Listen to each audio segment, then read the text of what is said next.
자, 그럼 오늘 우리 이 세계문자 심포지엄 2015 두 번째 세션 인포그래픽스와 관련된 학술 발표의 주관을 맡으신 김은교 선생님을 모시고 이 대회를 시작하도록 하겠습니다. 여러분 큰 박수로 맞이해 주시기 바랍니다.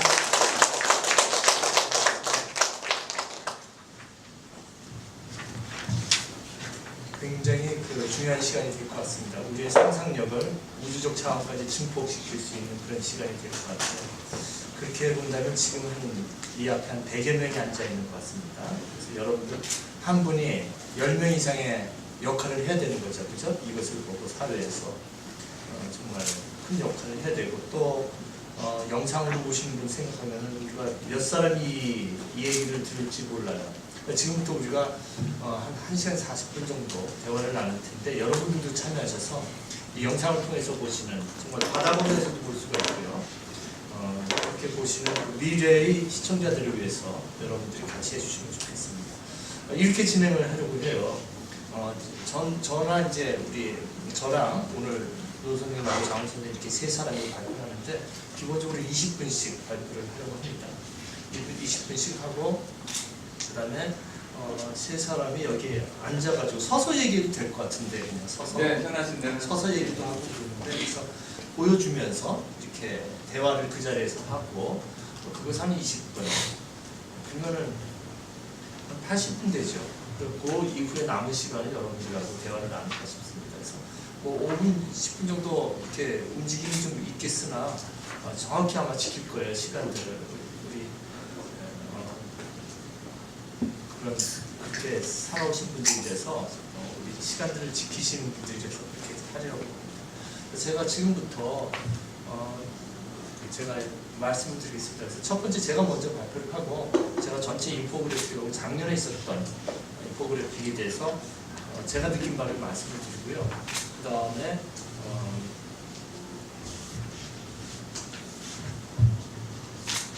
노현지 선생님께서 실제 작업을 하신 노현지 선생님께서 발표를 해주시겠습니다. 지금 3시 10분으로 컴퓨터에 나오는데요. 제가 정확히 3시 30분에 시간이 되면 이야기하는 중간이라도 그냥 마치겠습니다. 그래서 그냥 정확히 마치고 이후에 노현지 선생님께서 말씀을 좀 많이 하셨으면 좋겠어요. 그리고 장훈 선생님께서 또 20분 말씀하시고 그렇습니다. 그래서 저는 얘기하다가 30분이 되면 그냥 마치겠습니다. 그래서 문장이 있으니까 여러분들이 문장을 통해서 만나실 수 있을 것 같습니다. 먼저 제가 말씀드리겠습니다. 제 글은 어디에 있냐면은 여러분 그 자료집에 113페이지에 있습니다.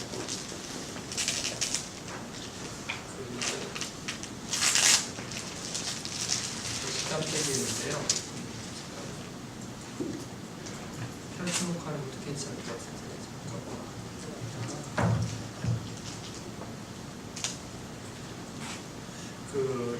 인포그래픽과 소통과 확산이라고 이렇게 제가 이름을 지었어요. 그 다음에 이제 SNS와 영상 매체를 이용하는 경우 이렇게 말을 지었습니다.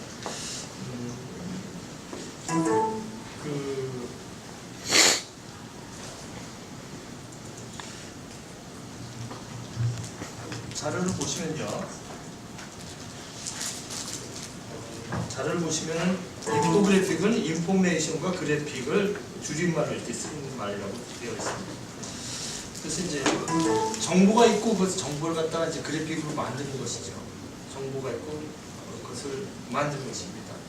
그래서 우리가 이 상용 문자라는 글자도 그렇고 우리의 인간 문화 자체가 인포그래픽으로 이렇게 되어 있는 것을 우리가 알 수가 있습니다. 옛날 동글벽화도 그렇고 그래서 이제 그런 말씀을 좀 적어놨습니다.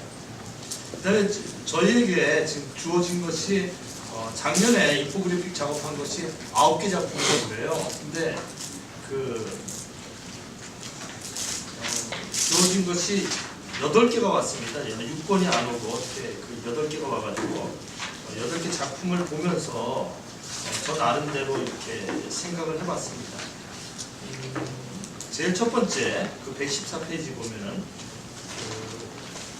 다양한 그림들이 있는데요.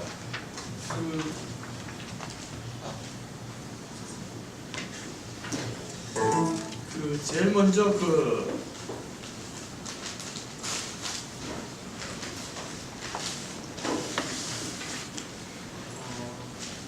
이런 식의 인포그래픽 있죠? 이런 식의 이건 우리에게 지어진 작품이 아닌데 제일 일반적인 거죠. 막대 그래프로 이렇게 되어 있는 경우인데요. 막대 그래프로 되어 있고 또 이렇게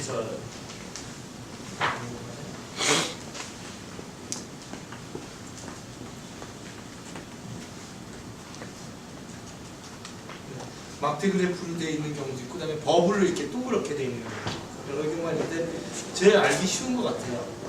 이거 보면 이제 세계 여러 나라가 인터넷을 사용할 때 어떤 언어를 쓰는가 한눈에 보기 쉽게 이렇게 해놨습니다. 근데 이게 이제 단순함을 통한 소통이라고 하는 인포그래픽 보면 이렇게 단순하게 이렇게 확 다가오는 쉽게 한눈에 볼 수 있게 이렇게 만들어야 될 것 같아요. 그래서 작년에 만들어진 작품 중에서 제일 단순했던 것이 이 작품이었어요. 문자 사건들이라는 이 작품이었는데 너무 재밌어요. 이거 좀 크게 좀 해서 보면은 제가 좀 만들어 여기 이걸로 확대해서 가질 것 같습니다. 문자 사건 이걸로 가질 것 같은데요. 하나하나 사건과 연도가 이렇게 연결되어 있어요. 그래서 굉장히 재밌습니다. 근데 다른 것들은 좀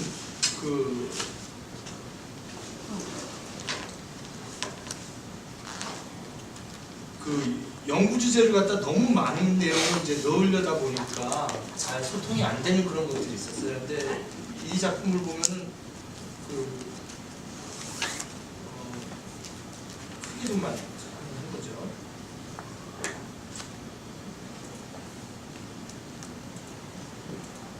써 있죠, 한글로.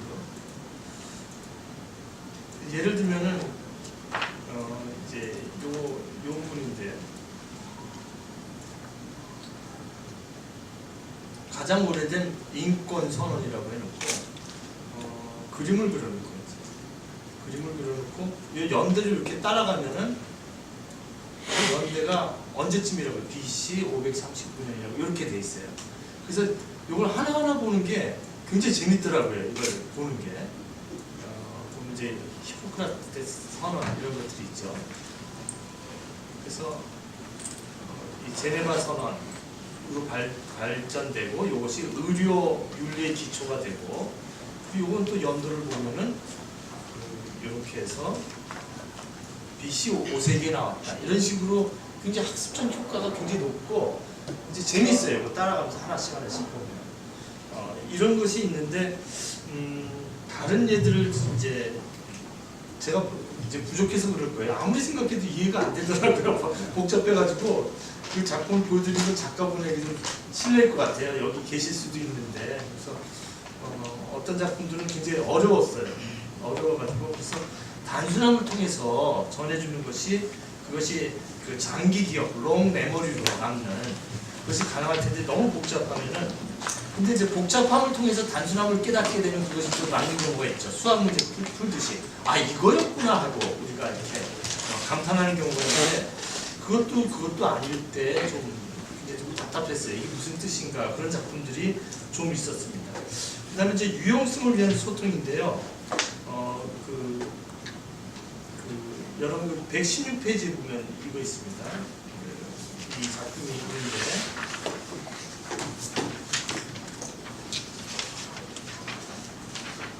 문서의 역사라는 이 작품이 있거든요. 근데 이거 좀 공포스럽기도 하고 한번 보면 딱 느껴져요. 근데 이 작품은 그 페르나이트 451이라는 화씨 451이라고 지금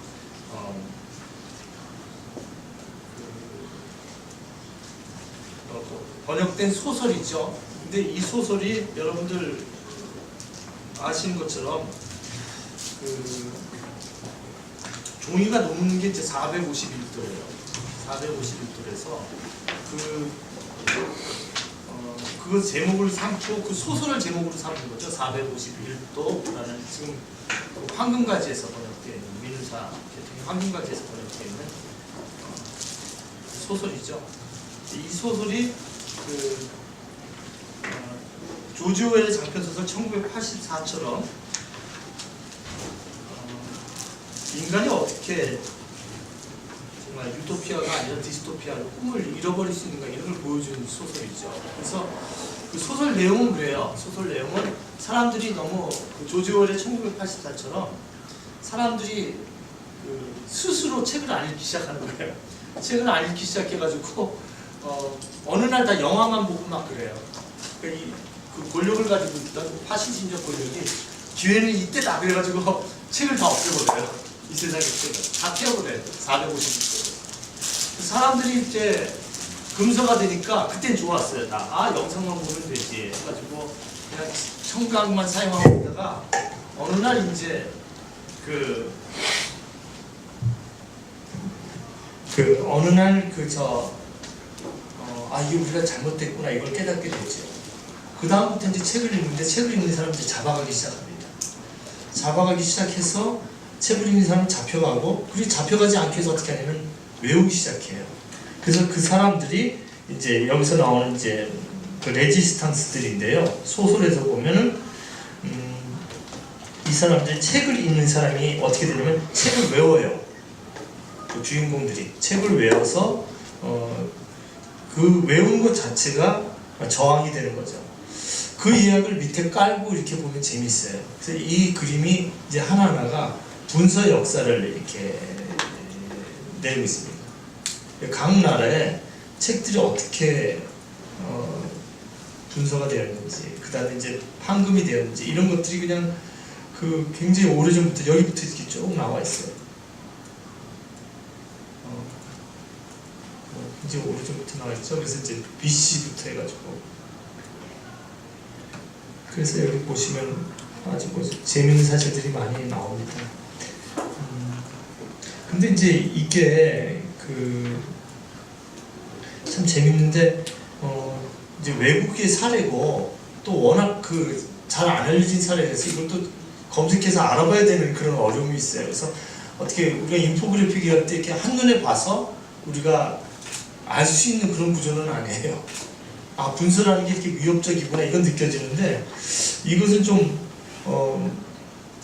가치는 전하고는 있지만 정보를 한눈에는 좀 전해주는 건 좀 무리가 있다는 생각이 들었어요. 그래서 분서의 가치를 분서라는 것이 얼마나 위험한가 그런 불안감을 한눈에 전해주기는 하지만 그 정보는 다시 공부를 해야 되는 그런 좀 안타까움이 있었어요. 그래서 이 유용성의 문제를 우리가 다시 한번 생각했습니다. 그래서 이제 단순함, 유용성. 세 번째는 만화를 통한 인포그래픽이에요. 근데 제일 많이 사용하는 것이죠.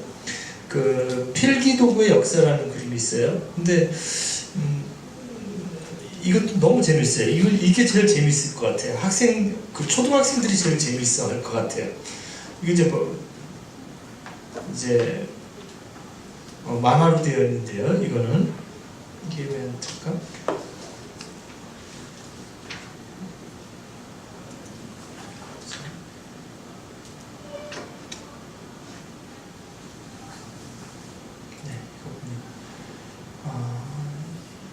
이걸 열어야 되나? RC로 보기가 되겠네.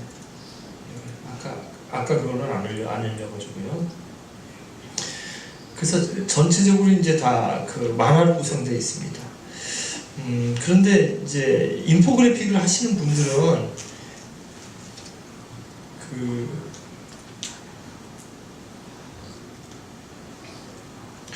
이 만화로 그리는 걸 굉장히 인정하지 않는다고 그런 글들이 자료책이 보니까 이게 나오더라고요. 만화로 그리는 것들을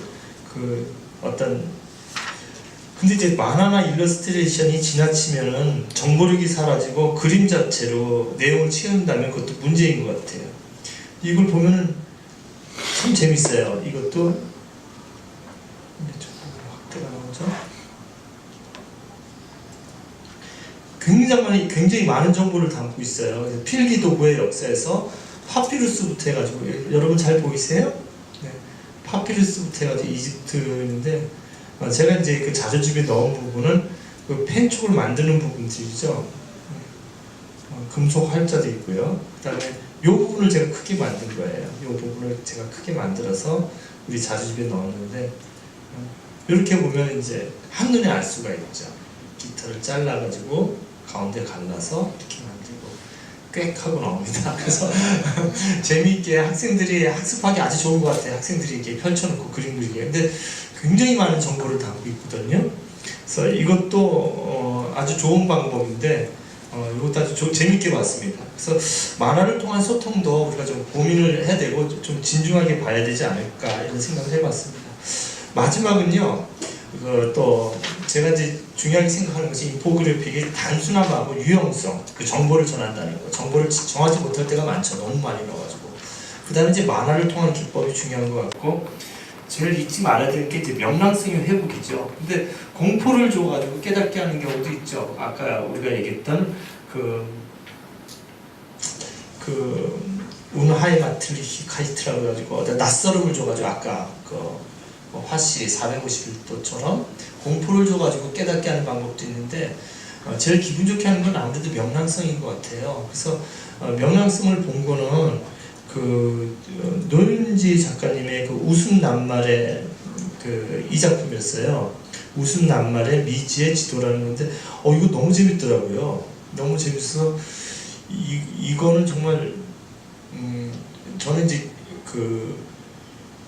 미학에서 우리가 이제 인간이 알고 있는 미학에서 비극이나 이런 걸 했지만 명랑성을 발견한 건 역시 니체 아니에요? 니체가 28살 때 썼던 비극의 탄생이라는 거. 그것이 얼마나 중요한 건지고, 장자라든지, 장자도 명랑성이 굉장히 중요하죠. 재밌잖아요. 인간이 물고기가 막 곤이라고 엄청난 새가 되고, 또 자다 깨보니까 자기 몸이 나비가 되고, 이런 상상력, 판타지의 세계. 근데 그런 장자도 그렇고 전국시대 때 가장 인간이 많이 죽을 때 그런 판타지를 만들어낸 거거든요. 소포클레스 비극도 그렇고. 그러니까 우리가 생각하는 개콘식의 웃음이 아니거든요. 거기서 명랑하다는 것이. 그러니까 그런 거죠. 장례식에 갔더니 웃으면서 우리 어머니 돌아가셨어. 이런 웃음이죠. 우리 엄마 멋있게 돌아가셨어. 이런 웃음이죠. 그러니까 객관식의 웃음이 아니라 허무주의가 있고 세상을 아는 웃음이 있는 거죠. 그래서 명랑성이라는 것이 굉장히 미학적으로 문학이나 미술이나 음악에서 굉장히 명랑성이 중요한 거죠. 그런 것들이 이제 이 책을 잘 지적을 했죠. 소포클레스 비극에 나타난 명랑성, 니힐리즘 속의 명랑성. 그걸 니체 작품 자체가 그분이 이제 45세 때 책을 못 쓸 때까지 정말 짜라투스트라의 거기에 이르기까지, 이 사람을 뭐라 마지막 작품에 이르기까지 재밌잖아요.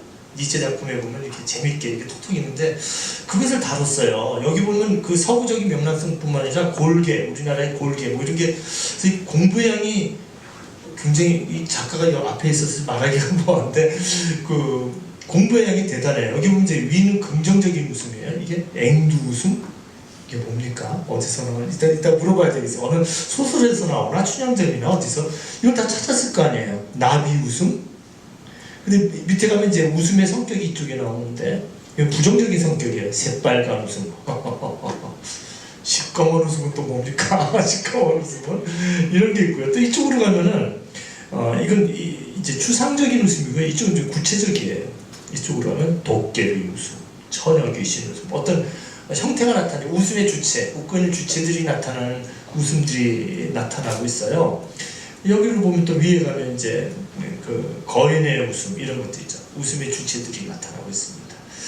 그래서 이 지도를 그 다음에 이 색깔 하나하나가 다 의미가 있더라고요. 보니까 여기 색깔 하나하나가 요 색깔이 이렇게 나와 있어요. 여기 웃음의 색깔들을 보면은 구체적인 색깔들하고 또 추상적인 색깔들 이런 것들이 이제 섞여서 이렇게 나와 있습니다. 그래서 이건 참 얘기하면서 인간의 어떤 명랑성이라는 미학을 대화하기에 굉장히 좋은 자료가 아닌가 이런 생각이 들었습니다. 그래서 참 많이 배웠어요. 그 다음에 여기 들어간 그림들이 있잖아요. 이런 그림들. 그 다음에 글씨라든지 레터링 이런 것들이 굉장히 흥미를 끌었어요. 그래서 여기에 대해서 이제 선생님께서 또 얘기를 해주실 텐데, 요런 그림들이 참 재밌었습니다. 제가 이제 더 얘기하고 싶은 건 뭐냐면요. 더 넓은 만남을 위하여 119쪽인데, 짧은 시간에 제가 이제 적지 않은 정보를 여러분들과 나눴는데요. 이제 작년에 이 작품들을 SNS에 올려줬는데 도저히 이거 확인할 수가 없어요. 여러분들 이렇게 제가 확대해서 보여주니까 아시겠죠? 확대 안 하면 잘 몰라요. 이거 한눈에 볼 수가 없어서.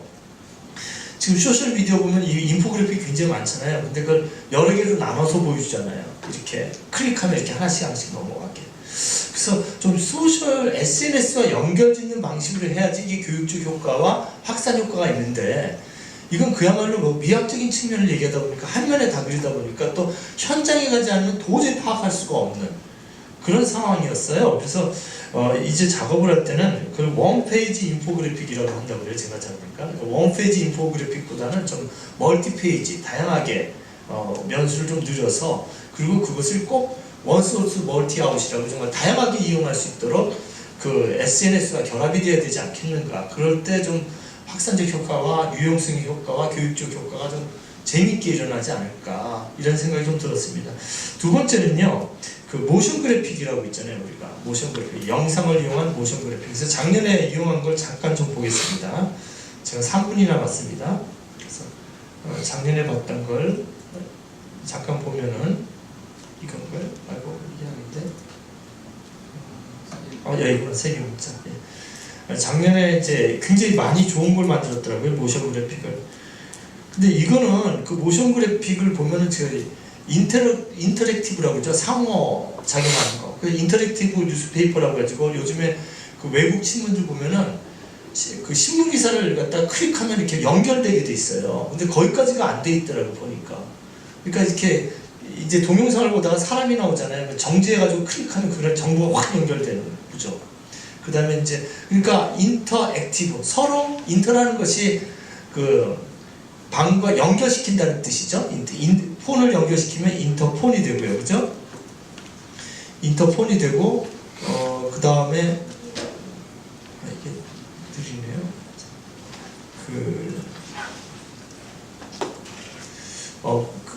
나라마다 연결시키면 인터내셔널이 되고, 그래서 인터색이잖아요 지금.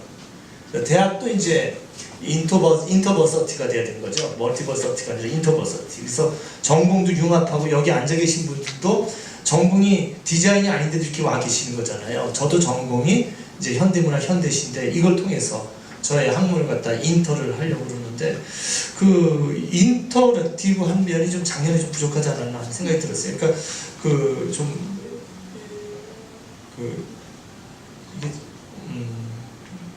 이게 홈페이지 들어가야 되겠네요.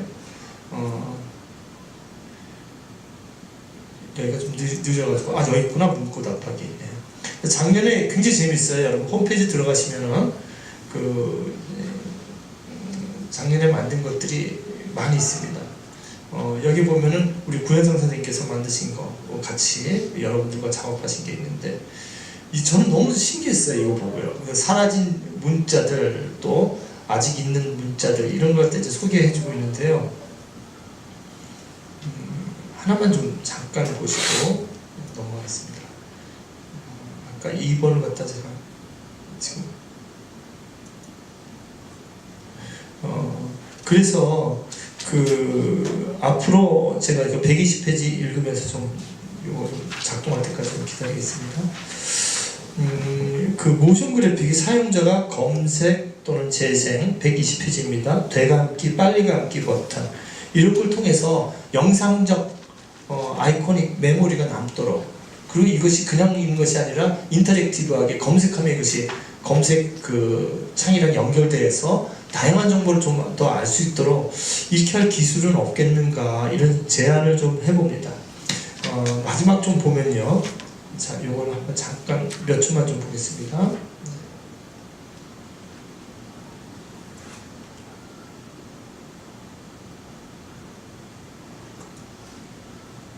네. 그래서 제가 이제 마지막 마무리를 하자면은, 작년에 발표된 8개의 인포그래픽이 굉장히 의미가 있었는데, 단순함에 비하 그것이 이제 단점이 아니라 장점으로 좀 이용해야 될 거라는 생각이 좀 들었고, 그다음에 유용성을 너무 치우치다 보면 재미가 없어지고 다시 한번 엄청난 자료를 자기가 공부해야 되는 그런 부담감이 좀 있지 않았나, 이런 생각이 좀 들었고요. 그리고 또 명랑성이라는 것이 우리가 얼마나 중요한 건지, 그래서 그에 대한 대안으로 제가 얘기하고 싶은 두 가지가 SNS에 소통이 되게끔 원페이지가 아니라 멀티페이지로 좀 만들어주고, 그리고 또 이런 영상을 일방적으로 이렇게 교육적으로 보여주는 것이 아니라, 이게 이제 1분 30초 정도 되는 것인데, 이것뿐만 아니라 인터랙티브하게 보는 사람이 참여해서 클릭을 통해서 자기가 더 많은 정보를 찾아갈 수 있게끔 그런 인터랙티브 그 모션 그래픽을 좀 활성화시킬 방법은 없겠는가 이런 생각을 해봤습니다. 너무 재밌죠. 이 글자가 발견하는 광경을 이렇게 그려주고 있습니다.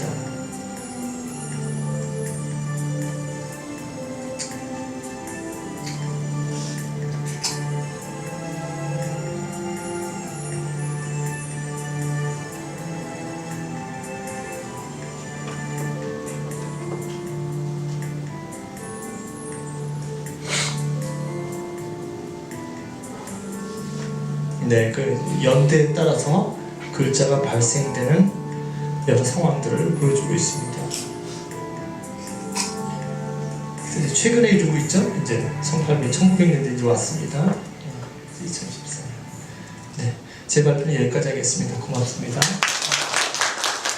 다음 발표는 우리 노현진 선생님께서 이제 직접 작업을 하시면서 아까 제가 말씀드렸던 그 명랑성 얘기할 때 말씀드렸던 그 그림이에요. 웃음에 대한 그림. 여러분 아주 재밌는 발표가 되리라고 생각합니다. 우리 노현진 선생님 박수로 모시겠습니다.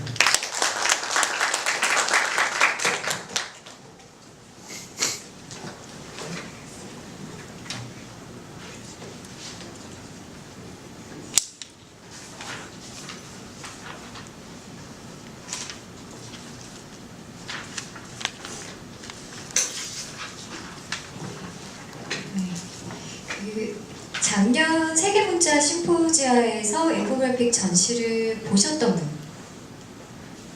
네.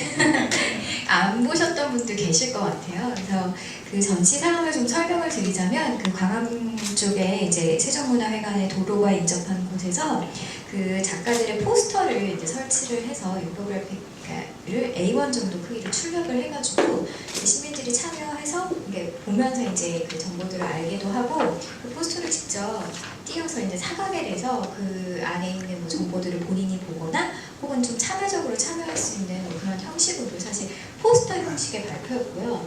사실 인포그래픽을 표현하는 어떤 미디엄들은 굉장히 많은데 사실 그래픽이라는 게 가장 기본적인 어떤 퍼블리시되는 소스가 사실 포스터예요. 그래서 가장 기본의 어떤 소스를 가지고 소통을 시도했다는 점에서 이제 그런 것들이었고 그렇기 때문에 아마 매체적인 한계들이 좀 나타난 것 같아요. 그래서 그게 확산성이 좀 떨어지는 부분들은 아마 그때 당시에서도 얘기가 많이 됐던 부분인데 그게 왜 그런가, 왜 그런 지적이 또 나오는가, 또 왜 그런 배경에서 설명을 하게 되는가를 저도 조금 생각을 먼저 해봤어요. 흔히 근데 그 인포그래픽이라고 얘기한 그 단어를 말했을 때 여러분들이 이 자리에 오시기 전에 뭐 만약에 내가 인포그래픽에 관해서 뭔가 강연을 들어간다고 생각했으면 이제 머리에 그렸던 이미지가 있을 텐데 여기서 보여지고 이제 좀 들려졌던 자료, 작년의 어떤 모험 같은 것들이 조금 내가 상상했던 것과는 다르다라는 느낌을 가지신 분도 있을 것 같아요. 그게 왜 그런지 좀 살펴보도록 하겠습니다. 그게 저희가 흔히 말하는 인포그래픽 또는 정보 디자인이라고 표현을 하게 될 때 이 앞에 인포 또는 정보라고 말하는 이 인포메이션에 관련된 부분들이 우리의 머리에 어떻게 자리 잡고 있는가 지금 시점에서 그거를 보라볼 필요가 있는데요. 사실 그 인포그래픽의 뭐 역사에 대해서 고찰을 한다. 그래서 내가 질문을 하게 되면 아마 여러분들도 가장 그 뿌리가 뭘까요? 라고 물어보면 약간의 이제 대학 교육을 받고 막 이런 분들이 오셨으니까 아마 요거에 대해서 제가 이제 얘기를 시작한다면 무리가 없다 라고 동의는 하실 것 같아요. 맞아요? 뭔지 알죠? 예, 그 동굴벽화인데 라스코 동굴벽화입니다. 그래서 여기서 그려진 어떤 그림들이 당시에 그 사람들에게는 자기네들의 수렵과 채집에 관련된 어떤 정보를 기록한 거고 이걸 통해서 동시대의 사람들에게 어떻게 그 우리가 생존할 수 있는 지혜를 공유하느냐 이거를 토대로 시작했기 때문에 사실 인포그래픽의 뿌리는 예를 들면 그래픽의 뿌리나 뭐 정보의 뿌리나 뭐 일러스트레이션의 뿌리나 다 여기서 찾아요. 그렇죠? 그렇기 때문에 그 정말 그 선사에서부터 그 맥을 이어져 오는 그런 개념입니다. 그래서 뭐 사실 뭐 이집트의 어떤 그 기록이라든지 이런 것들도 그렇고 조금 더 살펴보게 되면 이거 뭐예요? 뭔지 알잖아. 스테인글라스입니다. 그래서 여기 있던 스테인글라스의 그 원래 만들어진 취지는 당시에 라틴어가 일반인들에게 교육이 되던 문자가 아니었죠. 이것도 해결문의가 쥐고 있던 거기 때문에 일반인들에게 성경의 내용을 알기 쉽도록 이렇게 보여주는 매체였습니다. 그래서 사실 여기서 이제 들고 있는 어떤 그 물건이라든지 입고 있는 옷 같은 게 상징이 다 있어요. 무슨 세례자 요한은 낙타털을 입고 있고 막 이래서 사람들한테 그런 교육이 되고 나면 그들이 착용하고 있는 어떤 의복이나 그들이 들고 있는 물건의 어떤 상징을 통해서 그 정보가 누구를 나타내는가를 알게 하고 그것이 성경의 내용을 이해하도록 하는 정보 그래픽의 형태였습니다. 네, 이건 양반 아이크의 작품인데요. 여기 이제 이게 르네상스 시대 이제 회화로 가게 돼도 그런 양상들이 나타나요. 여기서 나타난 거울이나 뒤에 뭐 비둘기 뭐 이렇게 찾아보게 되면은 여기 하나하나 이게 있는 물건들이 가지는 상징성이 있어요. 그래서 이것조차 사실은 굉장히 회화로 읽혀질 수 있지만 정보적인 그래픽의 입장에서 분석을 들어간다면 인포그래픽의 입장에서 충분히 그 역사와 맥을 찾아볼 수 있습니다. 그래서 우리가 이렇게 쭉 보게 되면 과거로부터 우리가 만약에 인포그래픽에 대해서 학습하고 보게 된다면 좀 더 폭넓은 그 정보 그래픽에 대한 양상을 보게 될 텐데 제가 하는 얘기들이 낯설 거예요. 인포그래픽이다, 정보다라고 얘기하는 머리에 그러니까 이 개념에 지금 우리 머리에 들어와 있는 것들은 이런 것들이 아니기 때문이에요. 그것이 왜 그러냐면 이 용어 자체가 굉장히 붐을 일으키고 실생활에서 많이 사용되기 시작한 것이 2000년대. 그래서 슈퍼컴퓨터가 등장하고 빅데이터라는 개념이 나타나면서부터였습니다. 근데 왜 이제 그게 중요해지냐면 정보량이 굉장히 많아지면 사람들이 인지적으로 우리가 이렇게 데이터를 처리하는 기술은 늘어났지만 한 번에 그 많은 양의 정보들을 알아보기가 굉장히 힘들잖아요.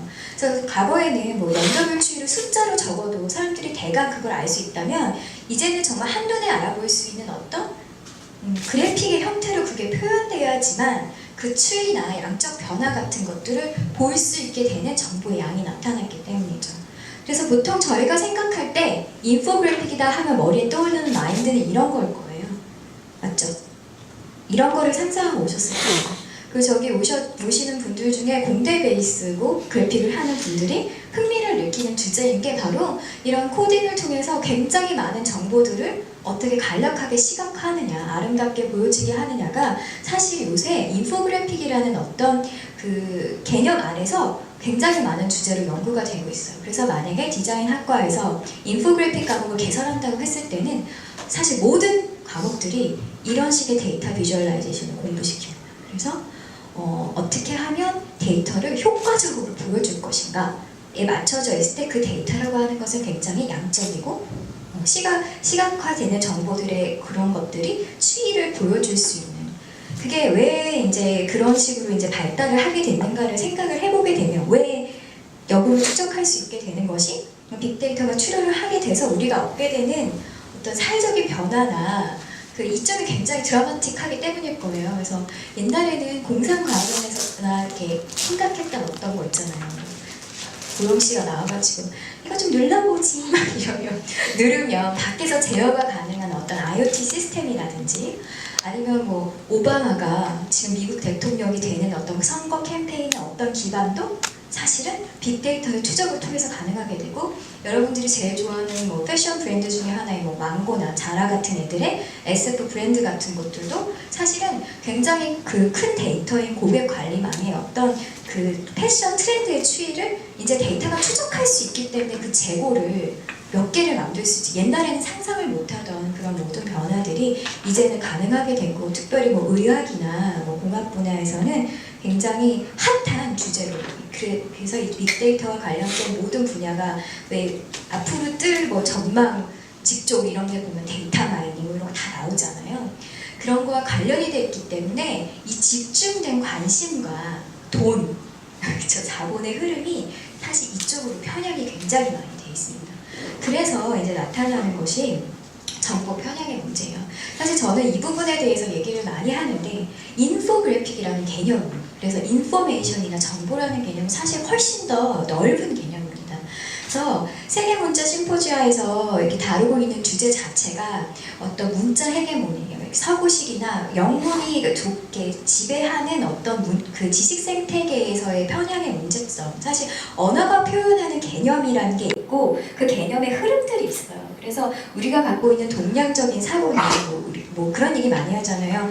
그 한국의 시들이 문학상을 못 받는 이유는 그게 영어로 표현이 안 되기 때문이다. 그래서 노벨 문학상을 심사하는 사람들이 알파벳으로 심사를 하니까 그게 문제가 된다는 얘기를 많이 하듯이 정보 편향의 문제도 여기서 나타날 수 있다는 거예요. 동시에 그런 문제를 그래픽 언어를 취한해서 저희가 바라볼 필요가 있습니다. 왜냐하면 우리가 이 정보들을 읽기가 굉장히 어려워진 시대라 텍스트 시대를 아니라 하이퍼 텍스트 시대를 살아간다 이런 얘기를 많이 해요. 그래서 요새 학생들이 강의를 하다 보면은 지루하게 제가 말을 길게 하거나 이 비주얼을 띄워주지 않으면 자요. 물론 저도 잤어요. 옛날에 잤기 때문에 할 말은 없는데 그게 우리가 영상물에 굉장히 익숙해져 있고 시각적 자극에 이미 민감해진 세대에게는 이 문자의 판독력보다도 이제는 어떤 정보 전달에 있어서 비주얼라이제이션을 통한 이해와 판독이 굉장히 이렇게 익숙해져가는 시점에 이르러 있어요. 그럴 때 우리가 주로 접하는 어떤 정보의 형태가 이렇게 그 편향돼서 이제 진행이 되게 되면 문제가 많이 발생하게 된다는 거죠.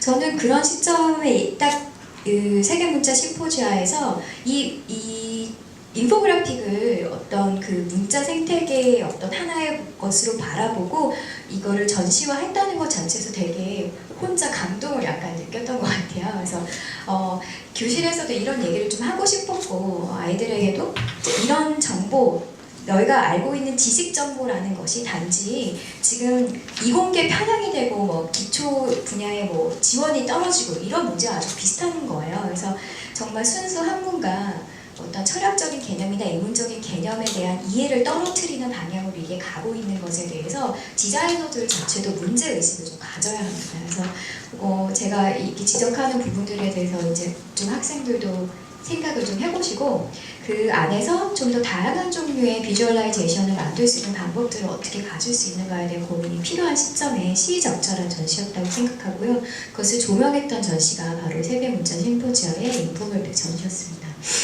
그래서 이제 제가 이제 탐색하게 된 주제를 아까 제 작품을 소개를 해주셨는데 바로 철학적인 개념을 다루고 있었어요. 그래서 여기 계신 그 구현상 교수님이 갖고 계신 개념이었는데 낱말의 빈자리라는 개념이었습니다. 그게 낱말 글자에 열린 체계를 말하는데 이렇게 말하면 되게 어렵죠. 그래서 쉽게 설명을 해주신 어떤 예가 바로 웃음 단어를 통한 거였는데요.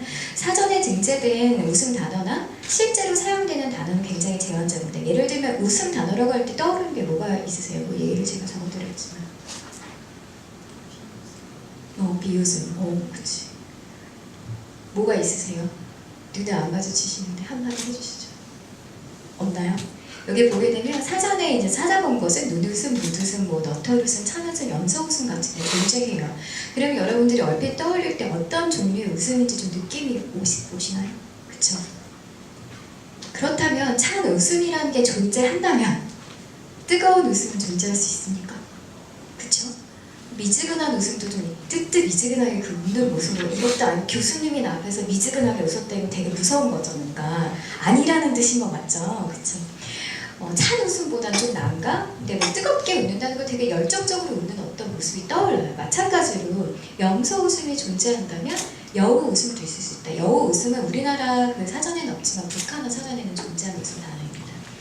그래서 호랑이 웃음, 하마 웃음, 종달새 웃음 같은 다양한 웃음 단어들이 존재할 수 있다고 하셨고 지금은 사용하고 있지 않지만 개념적으로 충분히 우리가 끌어와서 그 어휘로 사용할 수 있는 모든 단어들 그 단어가 갖고 있는 빈자리를 지적하신 개념이 바로 이 낱말의 열린 체계 개념이었습니다. 그래서 이거를 이렇게 들었을 때 이거를 인포적으로 어떻게 표현을 해줄까가 이제 저희 숙제였죠.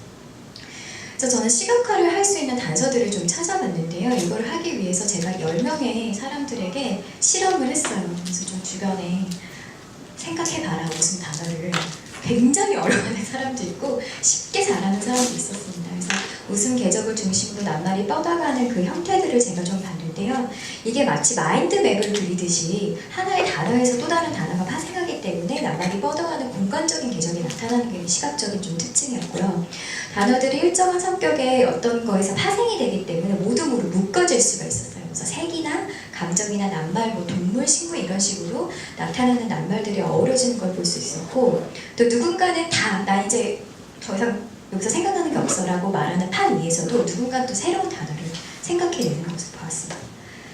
그래서 이제 그런 어떤 형태들로 제가 떠올렸던 게 이게 뇌에서 시냅스가 뻗어가는 모습이 꼭 그런 게 아닐까라는 생각도 해봤고, 초신성이 우주에서 폭발을 해서 그 빈자리를 메워가는 것처럼 그 새로운 별자리가 만들어지는 모습 같은 것도 생각을 해봤어요. 그래서 처음에 이제 그려봤던 게 이 노드가 연결되는 시냅스처럼 노드가 연결되는 형태로 만들어서 이 안에 아이콘을 넣고 이렇게 아예 모든 그 글자라는 걸 빼고 이렇게 시각으로만 표현해보면 어떨까라는 생각을 했는데 이해를 잘 못하더라고요. 이게 그림인지 인포그래픽인지 뭔지 모르겠다. 말씀하신 대로 교수님이 지적하듯이 그 인포그래픽이라는 건 가장 중요한 게 전달하고자 하는 주제를 명징하게 전달을 해야 하는 기능이 있기 때문에 제가 이런 어떤 작가적인 표현에 대한 아이디어를 접었습니다. 그리고 나서는 제가 생각한 게 시각적인 수사가 필요하다는 거였어요. 그래서 사실 우리가 말을 할 때 교실에서 저희가 많이 강조하는 부분이기도 하지만 그 언어도 수사가 있잖아. 지급법, 인립법, 일기 여러 가지 단어들이 있을 텐데 시각적인 것들도 수사가 존재합니다. 그래서 그것들을 어떤 장치로 보여줄 것인가에 대한 고민을 시작을 했고요. 제가 이제 여기서 그 아까 궤적을 봤다고 했잖아요. 그게 어떤 개념의 공간이라면 그거를 약간 지리적 정보로 표현해보면 어떨까라는 것에 대해 단초를 얻고 지도에 대해서 생각을 좀 해보기 시작했어요. 그래서 지도라는 것은 지구 표면의 일부나 전부의 상태를 기호나 문자로 사용해서 실제부터 축소하거나 평면에 나타낸 거고, 이제는 뭐 평면에 꼭 나타나지 않지만 아직까지는 백과사전이 이렇게 정의하고 있습니다. 그래서 보게 되면 지도의 형태들이 다양하게 있는데 지도라는 것이 반드시 실제 지표면을 지금은 그런 식으로 많이 사용되고 있지만 과거에는 그 지표면의 형태도 사실 과학적이지 않았고 상상계의 어떤 일부를 표현하는 재료로 많이 사용됐습니다. 그래서 어떤 세계관이나 인간의 상상을 표현하는 지도 같은 것들은 예인데요. 프톨레마이오스의 지도나 뭐 여러분 흔히 아시는 보물지도 뭐 이런 거, 아니면 우리나라 조선시대에 나타났던 천화도 같은 것들이 실제 세계와 이제 천상의 세계를 같이 했던 지도의 개념들이고요. 이제 더 보게 되면 제가 그런 걸 탐색하기 위해서 고지도의 형태들을 많이 좀 봤어요.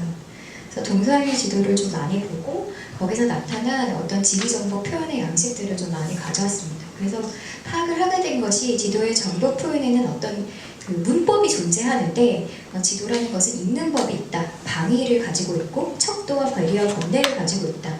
그래서 그 시각된 문법들을 통해 지리정보를 표현을 하는 것들을 우리가 이제 갖고 있는 개념들과 연결하기 시작했습니다.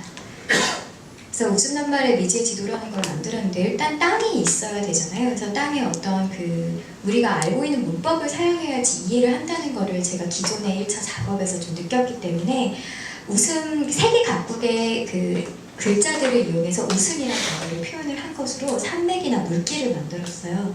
그래서 그런 거를 만든 것을 밑판으로 깔아서 이게 일종의 미지의 대륙으로 표현했습니다. 그래서 여기서 보게 되면 그 산맥같이 아니면 물길처럼 표현된 것들이 지금 쓰여지고 있는 여러 나라의 웃음이란 단어의 표현입니다. 그래서 여러분들 보실 수 있는 글자 몇 개 있죠? 뭐 랩터 아니면 웃음 뭐 이런 거 있고요.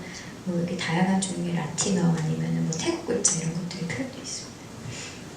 거기에 이제 방위를 설치를 했죠. 사방위를 넣고 아까 말씀하신 것처럼 제가 위아래의 축은 긍정적인 웃음과 부정적인 웃음으로, 그리고 상하의 축은 소리의 크기로 설정을 했어요. 그래서 이 속성을 단위로 어떻게 줄까를 고민을 많이 했는데 시각과 단계에서 좀 흥미를 줄 수 있는 요소를 뽑았고요.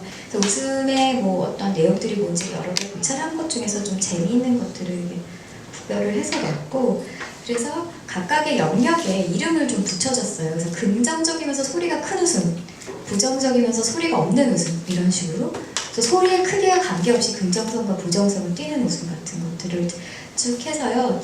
아까 노드로 그렸던 단어들을 이렇게 분류를 일단 해서 넣는데 노드가 깨지면 그 생각의 추이가 사라지는 게 굉장히 아쉬워서 얘네들을 색깔의 군집으로 그 모둠을 묶었습니다. 그래서 그 성격들을 쭉 두고요. 성격이 얼마나 구체적이냐 그리고 추상적이냐에 따라서 색상원에 맞춰서 그것을 입혔습니다. 그래서 식물, 사람, 동물, 자연, 맛, 인터넷, 색채. 그래서 인터넷이라는 건 최근 나온 흐흐흐흐 이런 애들을 포함한 거고요.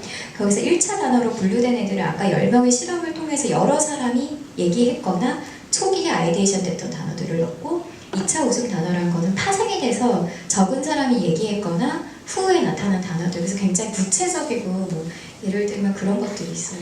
단체 사진 우승 뭐 이런 거 있잖아요. 그런 것들이 2차 단어에 분류됩니다. 그래서 그런 것들이 지도 안에는 레전드, 번뇌로 표현이 되었습니다.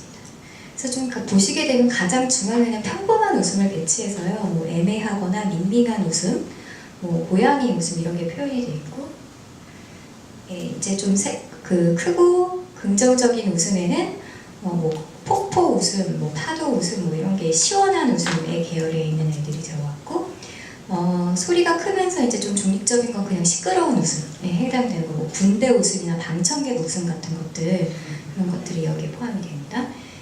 그리고 이제 부정적이면서도 소리가 큰 웃음은 뭐 처녀 귀신 웃음이나 뭐 도깨비 웃음, 뭐 살인마 웃음, 어허허허 뭐 이런 거 있잖아요. 아시죠? 그 우리가 흔히 공포 영화에서 나오는 그 웃음소리 같은 것들이 이제 여기 많이 적혀져 있고요. 긍정적이면서 소리가 이제 없는 웃음 같은 것들은 뭐 새색시 웃음 뭐 이런 애들이 포함이 되는데 별빛 웃음 뭐 이런 애들, 뭐 베넷 웃음 이런 애들이 이 안에 들어갑니다. 그리고 이제 사각지대라는 것은 좀 긍정적이면서도 소리가 없는 웃음 같은 것들은 그러니까 긍정성이나 부정성이 특히 없는 애들은 이렇게 좀 예를 들면 인터넷 쪽 같이 헤헤 뭐 이런 거 있잖아요. 아니면 소리가 작아서도 개미 웃음 이렇게 개미 목소리 뭐 이렇게 표현하는 것들이 여기 들어갑니다. 그리고 부정적이면서도 소리가 작은 웃음도 진짜 무섭죠. 그래서 뭐 쓴웃음이라든지 뭐 악어 웃음 이런 애들이 이 안에 들어갑니다. 그리고 이제 대표적인 그런 이미지들을 한눈에 좀 느낄 수 있도록 아이코닉한 아이들은 좀 이렇게 크게 키워서 그 대륙에 이미지로 배치를 시켰어요. 그래서 이게 한눈에 그 어느 지역에 어떤 종류의 웃음들이 포함되어 있는지를 좀 볼 수 있도록 해서 위에는 좀 나비 같은 것들이 보이고 뭐 장군 같은 임금님 같은 분들도 저기 위에 있고 이런 식으로 배치가 되어 있습니다. 그래서 이런 식으로 이제 질적 정보를 표현을 하다 보니까 지금 저도 이 일을 통해서 조금 더 작업에 관심이 생기게 돼서 제가 또 작업을 하는 중에 또 홍대에 있는 메세나폴리스에서 그 전시 요청을 의뢰가 왔을 때 이 전시에 대한 어떻게 생각하면 연장선으로 후속 연구 입장에서 꽃의 지도라는 전시를 또 기획을 하게 됐고요. 여기는 공간의 축을 그 지도의 축으로 분류를 해서 설치 작업들을 진행해서 각각의 이제 설치물들이 어떤 감정을 표현하게 하는 감정의 집이라든지 이런 거를 그려 넣어서 설치를 했고요. 그 다음에 아이들이 아까 봤던 그 웃음의 축처럼 웃음을 가지고 하려다가 감정이 좀 내세워져 있기 때문에 뭐 격정적 감정, 조용한 감정, 또 긍정성, 부정성을 나눠서 자기 감정을 매핑해서 이제 실험할 수 있도록 저희가 아까 봤던 그 인포그래픽 그 자료도 사실 빈 공간을 사용자들이 채울 수 있도록 하는 어떤 작품의 개념입니다. 사실 들고 가서 그렇기 때문에 이걸 좀 적극적으로 실험을 하는 결과로 이제 그 개념을 좀 발전시켜가는 예입니다. 네, 감사합니다.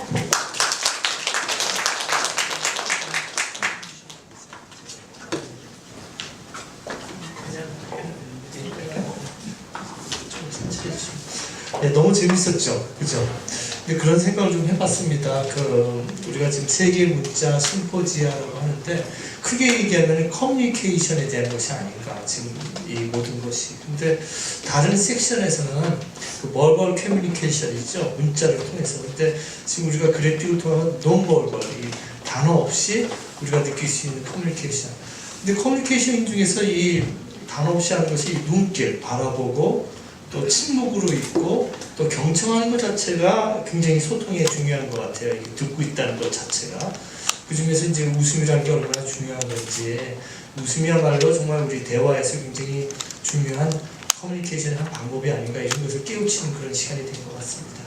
여러분 제가 발표하시는 분들 소개를 잘 못했어요. 근데 207쪽 한번 보시면은 207쪽, 208쪽 보면은 그 발표하시는 분들 소개가 되어 있습니다. 그래서 그 208쪽에 지금 방금 발표해 주신 우리 노현지 선생님께서 설명이 나와 있습니다. 이 책이 없는 분들을 위해서, 이 영상으로 보신 분들을 위해서 제가 좀 읽어야 될 것 같아요. 간단하게 중요한 것만. 노현지 선생님은 현재 그 국민대, 성균관대학교, 또 홍익대학교 등에서 지금 강의하시고 계시고요. 서울대학교 박사과정을 하셨습니다. 그리고 또 프로젝트 아예 실장으로 계시고, 그 다음에 그 서울대학교 시각디자인 학사와 동대학원 석사과정을 하시고, 그리고 여러 번의 그 개인전을 하셨습니다. 그래서 지금 보셨던 바와 것처럼 작년에 세계문자 심포지엄 문자를 그리다 해서 참여 작가로서 활동을 해주셨습니다. 지금부터 발표해 주실 우리 장은수 선생님은요, 서울대 국어국문학과를 졸업하시고 출판 편집자와 문학평론가로 오랫동안 활동하셨는데요. 또 번역가로도 많이 알려져 있어요. 그래서 번역을 많이 하셨습니다. 여러분 이제 검색해 보시면 선생님이 이제 중요한 번역을 동서양을 양쪽을 다 번역하신 것을 이렇게 보실 수가 있습니다. 현재 그리고 KBS 책을 보다 자문위원으로 계시고 또 출연하고 계십니다. 그리고 민음사 대표이사셨고요. 그리고 지금 현재는 순천향대학교 미디어 콘텐츠 초빙교수로 계시고 또 편집문화실험실에서 책이라는 미디어의 가능성에 대해서 말씀해 주시고 계십니다. 문화일보나 한국일보들 검색해 보시면 계속 컬럼 쓰고 계시니까 여러분들이 선생님 말씀을 경청해 주실 수 있겠습니다. 특히 그 프랑크푸르트에서 쭉 계시다가 그저께 오셨어요. 그죠? 그래서 거의 뭐 완전히 지금 아마 시차도 적응이 잘 안 될 것 같은데 우리 선생님 귀한 말씀 듣기 위해서 박수로 모셔 듣겠습니다. 예, 제가 미대생 뒤에 발표하면 불리하다는 걸 확실히 알았습니다. 예, 파워포인트를 워낙 잘하셔가지고 저는 글로만 하겠습니다. 제가 사실 글을 거의 준비를 했는데 프랑크푸르트 가는 바람에 못했습니다. 그래서 지금 이제 PDF로 간단히 준비를 했습니다.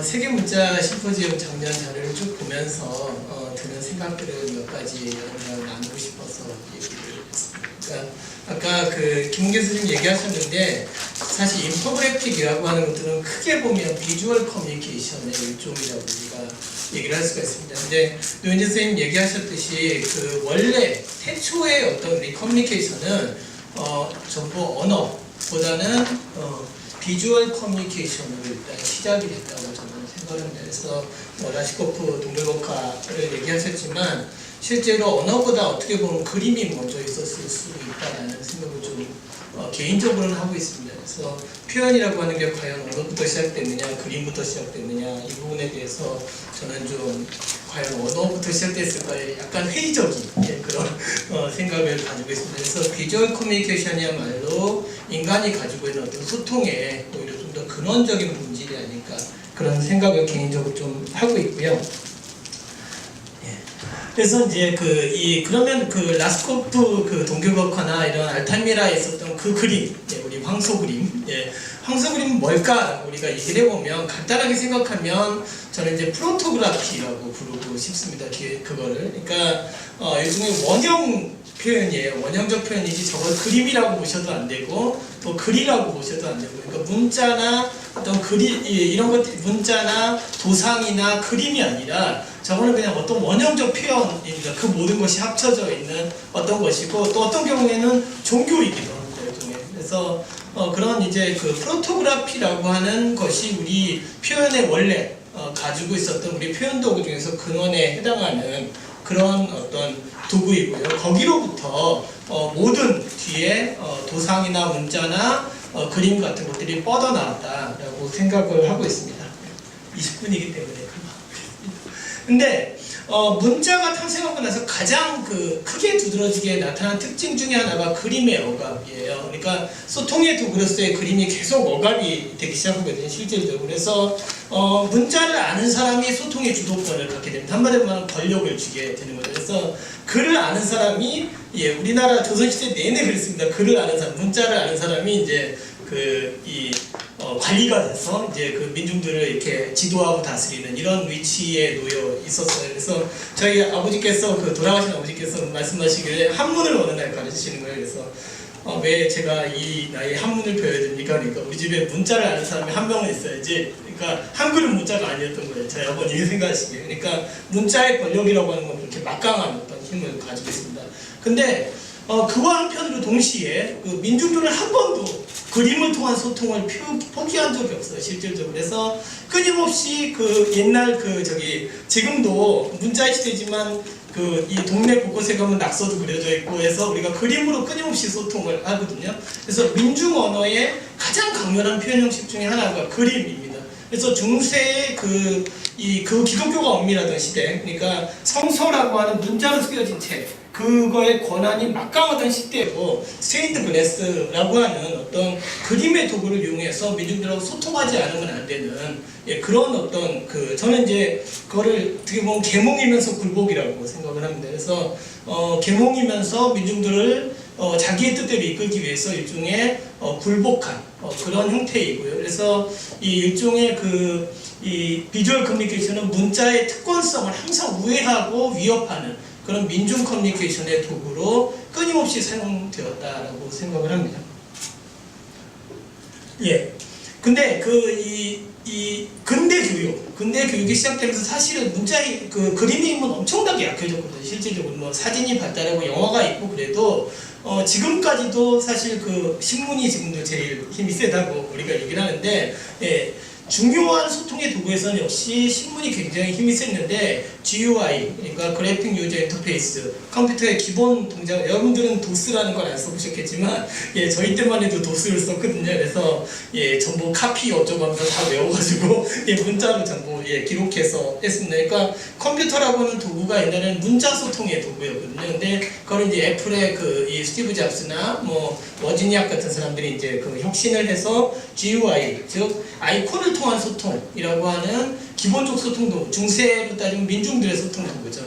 그런 소통 도구로 다시 컴퓨터 표면, 새로운 생태계입니다. 새로운 어떤 이 버추얼 리얼리티의 세계를 다시 이제 GUI, 그러니까 그래픽을 통한 소통의 공간으로 재발명하는 어떤 그런 업적을 이루어냈고요. 그게 지금 이제 앱이라고 하는 형태까지 지속적으로 발달해 오고 있다고 생각합니다.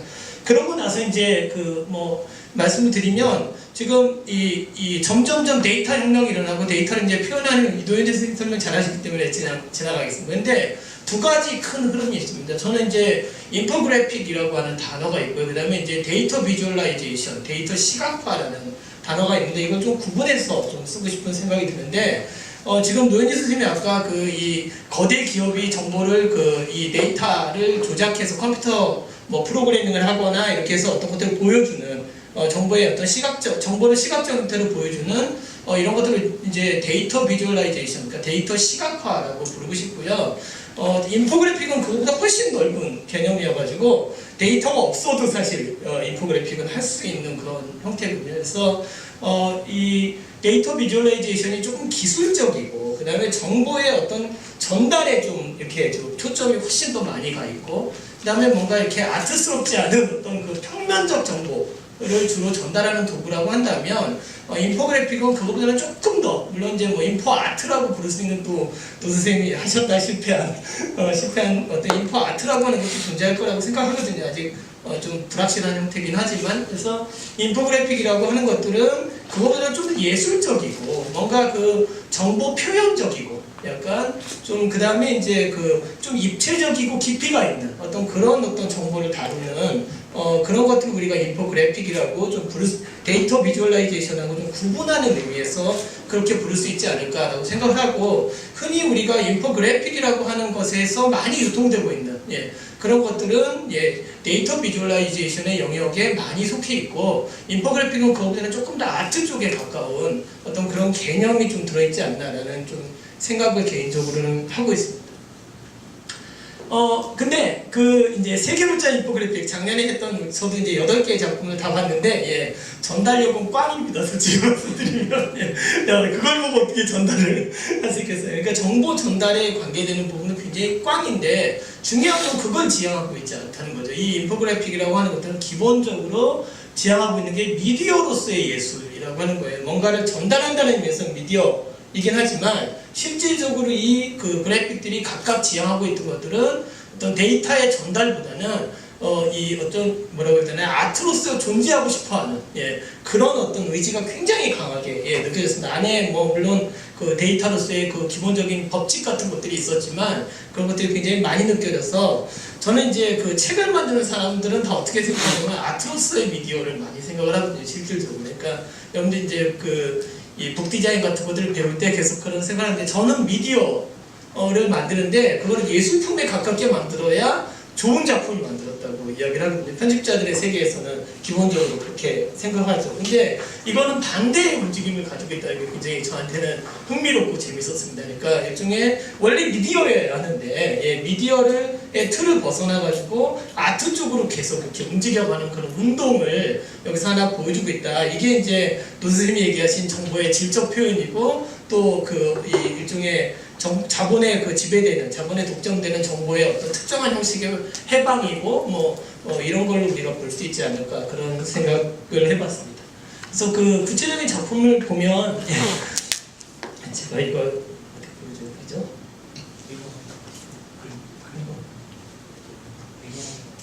예, 근데 이게 지금 어떻게 나가지? ESC. 죄송합니다. 촌스러워가지고. 예. 이게 이제 예, 이게 이 필기도그로스의 역사예요. 근데 보시면 알겠지만 그냥 화면이 나빠도 괜찮습니다. 저거. 왜냐하면 저거는 그 자체로 카오스거든요. 근데 굉장히 재밌는 카오스라고 생각을 했어요. 왜냐하면 필기도구라고 하는 건요, 여러분들이 생각하고 있는, 어떻게 생각하실지 모르겠지만, 나타났던 필기도구 중에 사라진 건 하나도 없습니다. 지금까지. 사멸한 게 거의 없어요. 실질적으로 점토판, 그 안에 있는 문자는 좀 사라졌을 수도 있어요. 근데 점토판, 지금 어린애들이 얼마나 좋아하는 게 점토판이잖아요. 기본적으로 점토판을 비롯해서 저기에 나타났던 필기도구 중에 존재하지 않는, 한번 다시는 쓰이지 않는 존재는 하나도 없습니다.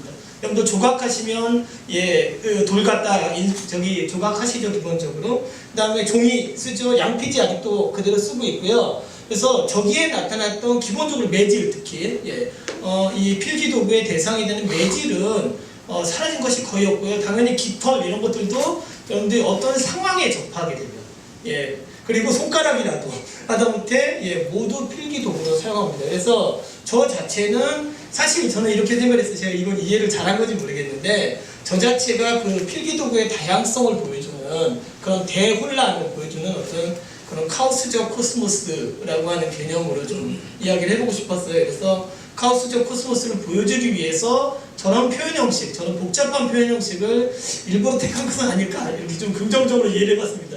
당연히 전달력은 빵이에요. 전달력은 없지만 그런 생각이 들어서 한 번 나타난 필기도구는 사라지지 않는다. 그러면 점점점 누적되고 배정되겠죠. 그래서 저렇게 나타나는 게 정상이 아닐까라는 생각을 해봤습니다. 위에 다음 올라갔어요. 아니 그렇긴 한데 제가 그거 다 그리고 그 다음에 이제 그 디지털 문자의 패권이라고 하는 작품은 그 다음이겠죠? 이것도 저희 이게 지금 너무 없나요? 전인가? 아니요 이게 너무 지금 이 컴퓨터가 지금 좀 올드 컴퓨터네요. 그래서 이 그림입니다. 이 그림인데 사실 이 그림이 그 디지털 작년에 만들어진 건데요. 사실 이제 커티 문자판을 이용해서 지금 보여줬거든요, 기본적으로. 근데 여러분들 지금 모바일 폰을 쓰시잖아요. 그러니까 이미 디지털의 영역에서 모바일 폰이 이미 포함된 세계거든요. 그러면 모바일 폰에서는 이미 그저 커티 문자판의 독재라고 우리가 볼 수 있는 이런 것들이 이미 깨졌어요. 그래서 삼성이라고 하는 데서 만든 터치펜 같은 것도 있고, 그 다음에 손가락으로 여러분들 스와이프도 계속해서 이게 필기도구들이거든요. 쿼티판을 이용하지 않아요. 그리고 뭐 LG폰 사용하시는 분들은 기본적으로 저기 뭐냐 나라클 같은 입력 시스템이 다른 어떤 것들을 사용하고 있고요. 그래서 이 쿼티판의 독재라고 하는 어떤 그런 개념은 뭔가 2009년쯤에 저게 만들어지면 아주 정확한 개념이 아닐까 그런 생각이 좀 들었어요, 개인적으로. 그래서 어떤 그 자판이나 입력 도구들도요 영원하지 않거든요. 아까 필기도구의 역사가 오히려 좀 더 저런 현상들을 잘 보여주고 있다고 생각하는데, 독점되어 있는 듯이 보이지만 끊임없이 거기에 균열이 생기고 그 다음에 해체되고 흩어져가지고 새로운 것들이 계속 나타나거든요. 그래서 조금 아쉬웠다. 예, 저는 개인적으로 좀 아쉬웠다. 그런 생각이 좀 들었습니다. 예, 그래서 어떤 그 쿼티판이 가지고 있는 어떤 센트릭 코스모스라고 할 수 있어요. 우리가 중심에 뭐가 있고 나머지는 그 주변으로 전부 이렇게 배치되는 어떤 그런 센트릭 코스모스 자체는 사실은 허위다라고 생각합니다. 그래서 그런 어떤 허위까지 보여줄 수 있으면 좀 더 좋지 않았을까, 개인적으로 그런 생각을 해봤습니다. 그 다음에 이제 문자와 사건들은요, 김용규 교수님이 아까 보여드린 그 인포그래픽입니다. 근데 저 인포그래픽 굉장히 잘 만들었어요. 굉장히 잘 만들었고 직관적이고 모든 것들을 잘 만들었는데, 제가 생각하기엔 굉장히 큰 문제가 하나 있습니다. 그게 뭐냐면 이 세계문자 심포지엄의 기본적인 목적이 서양의 알파벳 중심주의를 지금 이렇게 부정하는 이런 거거든요. 근데 저 문자와 사건이 결합된 거는 서양에만 있는 게 아니거든요. 근데 저 지금 그 문자와 사건들에 표현되어 있는 인포그래픽의 거의 99.9%는 서양의 이야기예요, 기본적으로.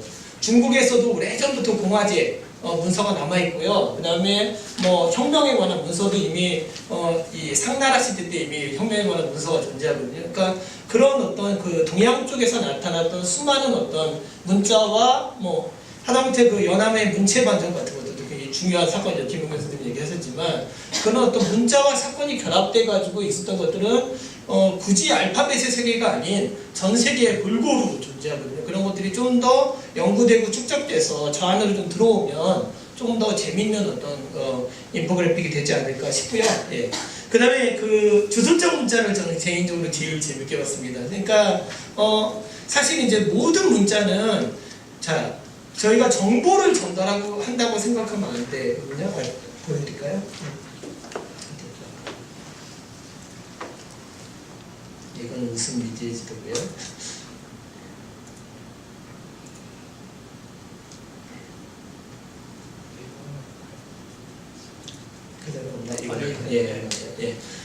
이게 이제 그 주술적 문자들이에요. 이거는 뭐냐면 한마디로 말하면 주문들입니다. 주문들. 그러니까 문자라고 하는 게 정보를 전달하는 게 아니라 정보 이상의 힘을 지금 가지고 있다라고 하거든요. 그러니까 일본의 그 시라카와 시즈카 선생님이 뭐라고 얘기했냐면, 모든 문자는 원래 문신이다라고 얘기를 해요. 그러니까 문자의 시작, 기원에는 사람이 자기 몸에 새긴 어떤 문신에서 시작을 했다는 거죠. 그럼 그 문신은 뭐냐? 그 자체로 힘을 가지고 있습니다. 어떤 관계를 표현하거나, 그러니까 신과 인간의 관계를 표현하거나, 나와 내 친척 내지는 내 가족 간의 관계를 표현하거나, 내가 하는 일, 나의 직업, 내가 하는 일을 표현하거나 어떤 그런 것들을 가지고 있는 거죠. 지금 가령 이제 이 스미스 같은 이름도 대장장이라는 뜻이잖아요. 기본적으로 집안이 대장장이었다는 거죠. 그러면 스미스가 과연 SMITH냐는 거죠. 기본적으로 대장장이라고 하는 문신하고 똑같거든요. 그런 때의 어떤 스미스라고 하는 것들은. 그러니까 단순히 문자가 어떤 정보를 전달하는 게 아니라 정보 이상의 사회적 신분이나 또는 신의 가호나 이런 것들을 전달할 수 있는 어떤 근원적인 힘을 가지고 있고, 그거를 지금 다 모아서 보여주고 있습니다. 근데 여러분들도 흔히 지금 쓰고 있어요. 예, 제일 많이 하는 게 여러분들이 하고 있는 타투 같은 거. 예, 목이나 발이나 손이나 예, 눈썹 문신 이런 것도 마찬가지로 예, 문신이죠. 예, 눈썹 문신도 아름다움의 상징이거든요. 사실은 내가 더 아름다워지고자 하는 욕망 때문에 내 몸에 가한 폭력이고, 동시에 문신에 해당하거든요. 그것도 다 주술적 문신의 문자에 해당합니다. 기본적으로. 그러니까 저게 일상적으로 지금도 계속 사용하고 있고요. 예, 행운의 편지 같은 것도 마찬가지죠. 행운의 편지는 문자가 아니잖아요. 기본적으로. 예, 협박이거나 행운이거나 뭐 둘 중에 하나죠. 예, 그런 것들이 계속 쓰이고 있기 때문에 그런 것들이 일상적으로 쓰이고 있다. 아직도 우리가 저 주술적 문자의 세계, 저 우주 안에 있다는 것을 이 그래픽 굉장히 잘 보여주고 있어서 거기다 빨간색으로 확실히 주문을 했습니다. 그래서 굉장히 재밌게 봤습니다. 그다음에 문자의 계보 김은교 선생님 되게 재미없다고 하셨는데 이거는 제가 지나가겠습니다. 김은교 선생님 워낙 설명을 많이 하셔가지고 이걸 저는 개인적으로 굉장히 재밌게 생각했어요. 왜냐하면 직관적으로 지금 보시면 알겠는데 아는 거면 뭐냐면 지금 이제 저 색깔에 따라서 진화가 달라요. 그러니까 기원은 왼쪽에 있을 수 바깥쪽 나가서부터 오래된 문자거든요. 그게 안쪽으로 들어오면서 지금 하나로 합쳐지기도 하고 여전히 머물러 있기도 하고 근데 모든 언어가 하나의 기본을 가지고 있지 않다.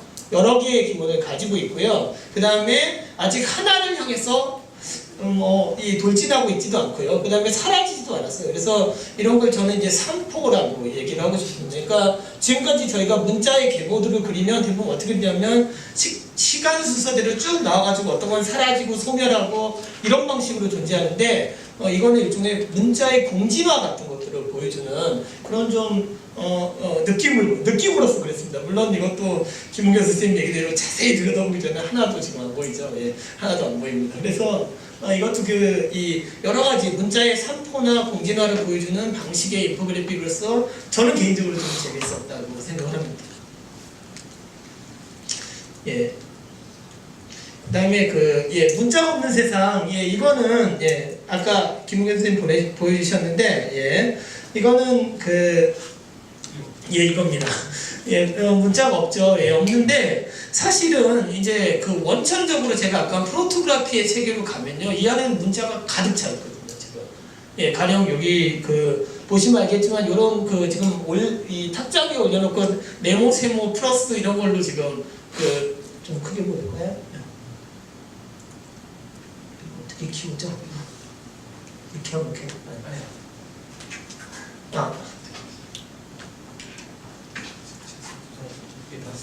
이렇게 여기 보시면 지금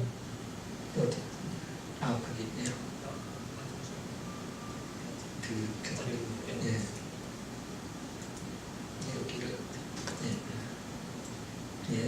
보시면 알겠지만 이렇게 네모 세모 저거로 소통을 하고 있잖아요. 기본적으로 저것도 과연 문자냐 아니냐 저런 것들이 우리가 문자라고 하는 것들을 소통의 도구로 생각을 해본다면 저런 과연 기본적인 이 도형을 이용해서 우리가 소통을 한다면 저거는 도형 문자라고 우리가 불러야 되는 거 아닌가. 그렇다면 저기 진짜 문자가 없는 세계냐, 과연 문자가 없는 세계가 존재할 수 있나, 이런 어떤 좀 근원적 질문 같은 것들이 저 안에 지금 숨어 있어가지고 여러분들하고 좀 이 부분을 한번 토론을 해볼 만한 가치가 있지 않나 싶었어요. 솔직히 말하면 문자가 없는 세상이 가능하냐, 문자가 없는 세상이 과연 존재할 수 있느냐, 뭐 이런 것들을 좀 우리가 깊이 좀 따져볼 만한 세계가 아닐까라는 생각이 들었어요. 저한테는 문자가 가득한 세상으로 보였습니다, 개인적으로.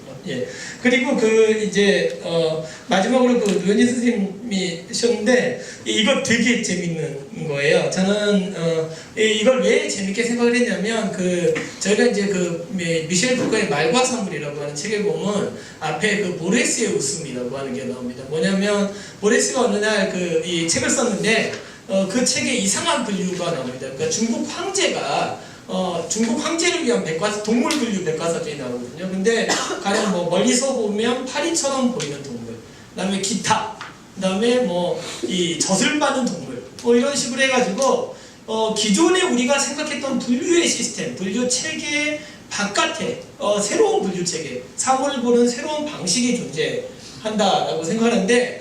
바로 여기에 지금 우리가 그거를 알 수 있는, 직관적으로 알 수 있는 것들을 지금 배치를 해 놓으셨어요. 그래서 웃음이라고 하는 낱말 하나를 가지고 지금 존재하지 않는 것들을 이 안에다가 다 표현을 지금 하셨거든요. 근데 원래 언어라고 하는 것들은 존재만 표현하는 게 아니라 비존재도 표현할 수 있거든요.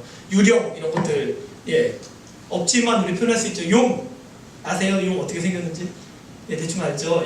어떻게 할까요? 우리는 존재하지도 않는데. 자, 그러니까 이 인포그래픽에서 저희가 제일 주목하고 싶었던 게 뭐냐? 저한테는 이런 거였습니다. 개인적으로 이게 비존재를 표현하고 있다. 그러니까 그렇다면 정보라는 게 뭐냐? 우리가 표현할 수 있는 게 다 정보라고 한다면 여기에는 데이터도 없고 정보도 없다는 거예요. 기본적으로 정보도 없고 데이터도 없는데 인포그래픽이 성립이 됐다면 만약에 그렇죠. 인포그래픽으로 성립이 되는데 지금 정보도 없고 데이터도 없어요. 그렇다면 이거는 인포그래픽일까? 그런 좀 근원적 우리한테 질문을 우리한테 되돌려주고 있는 그런 어떤 좀 것이 아닐까라는 생각이 들었고요. 바로 이게 아트가 존재하는 방식이라고 저는 생각을 합니다. 개인적으로. 아트라고 하는 것들은 우리가 지금 존재하는 것에 대해서 끊임없이 의문을 던지고 그 다음에 비존재를 존재 안에 끌어들이면서 존재 안에 끌어들임으로써 우리의 어떤 사고구조 이런 것들을 좀 반성적으로 혁신하게 만드는 어떤 힘을 가지고 있거든요. 그래서 이 인포그래픽 자체는 비존재를 그냥 표현해줌으로써 우리한테 그런 세계의 어떤 가능성 이런 것들이 좀 직관적으로 보여주는 어떤 그런 있어서 제가 드리는 말씀이 아니라 훌륭한 작업이라고 생각을 합니다. 있어서 하는 말이에요. 마지막으로 말씀드리고 싶은 게 어떤 거냐면 픽토러시라고 부르고 싶은데 현재 또는 이마고러시라고 불러도 좋을 것 같습니다. 개인적으로. 미래의 세계는 어떤 세계라고 생각을 하냐면 결국 그림을 읽고 해독하고 창조하고 이런 것들이 일상화되는 세계로 점점점 접어들어가고 있습니다. 그래서 근대 시민교육에서 지금 굉장히 중요한 교육이 리터러시 교육이거든요. 문해력이라고 합니다. 여러분들이 다 문맹이 아니잖아요, 지금. 그러니까 글자를 읽는 어떤 중요한 훈련들을 하는데 앞으로 저희가 좀 필요한 교육 중에 하나가 소위 이미지를 읽는 교육. 그래서 이제 픽토러시라고 픽토러시라고 부르고 싶은데 어쨌든 저 이미지를 읽고 해독할 수 있는 능력 이런 것들이 시민의 표준이 되는 시민 능력의 표준이 되는 그런 세계로 점점 다가가고 있고 그렇기 때문에 데이터 비주얼라이제이션이나 또는 인포그래픽이나 또는 인포아트나 이런 어떤 새로운 어떤 이 영역이 지금 열리고 있는 거 아닐까 이런 생각을 좀 해봤습니다. 세계 문자 인포그래픽들을 보면서 생각을 해봤습니다. 마치겠습니다.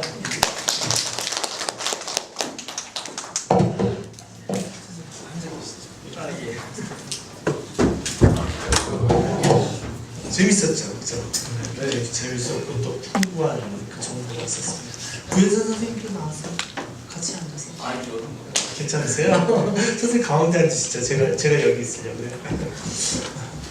어땠어요? 근데 제가 보기에는 먼저 여러분들이 하고 싶은 말씀들이 있을 것 같아요.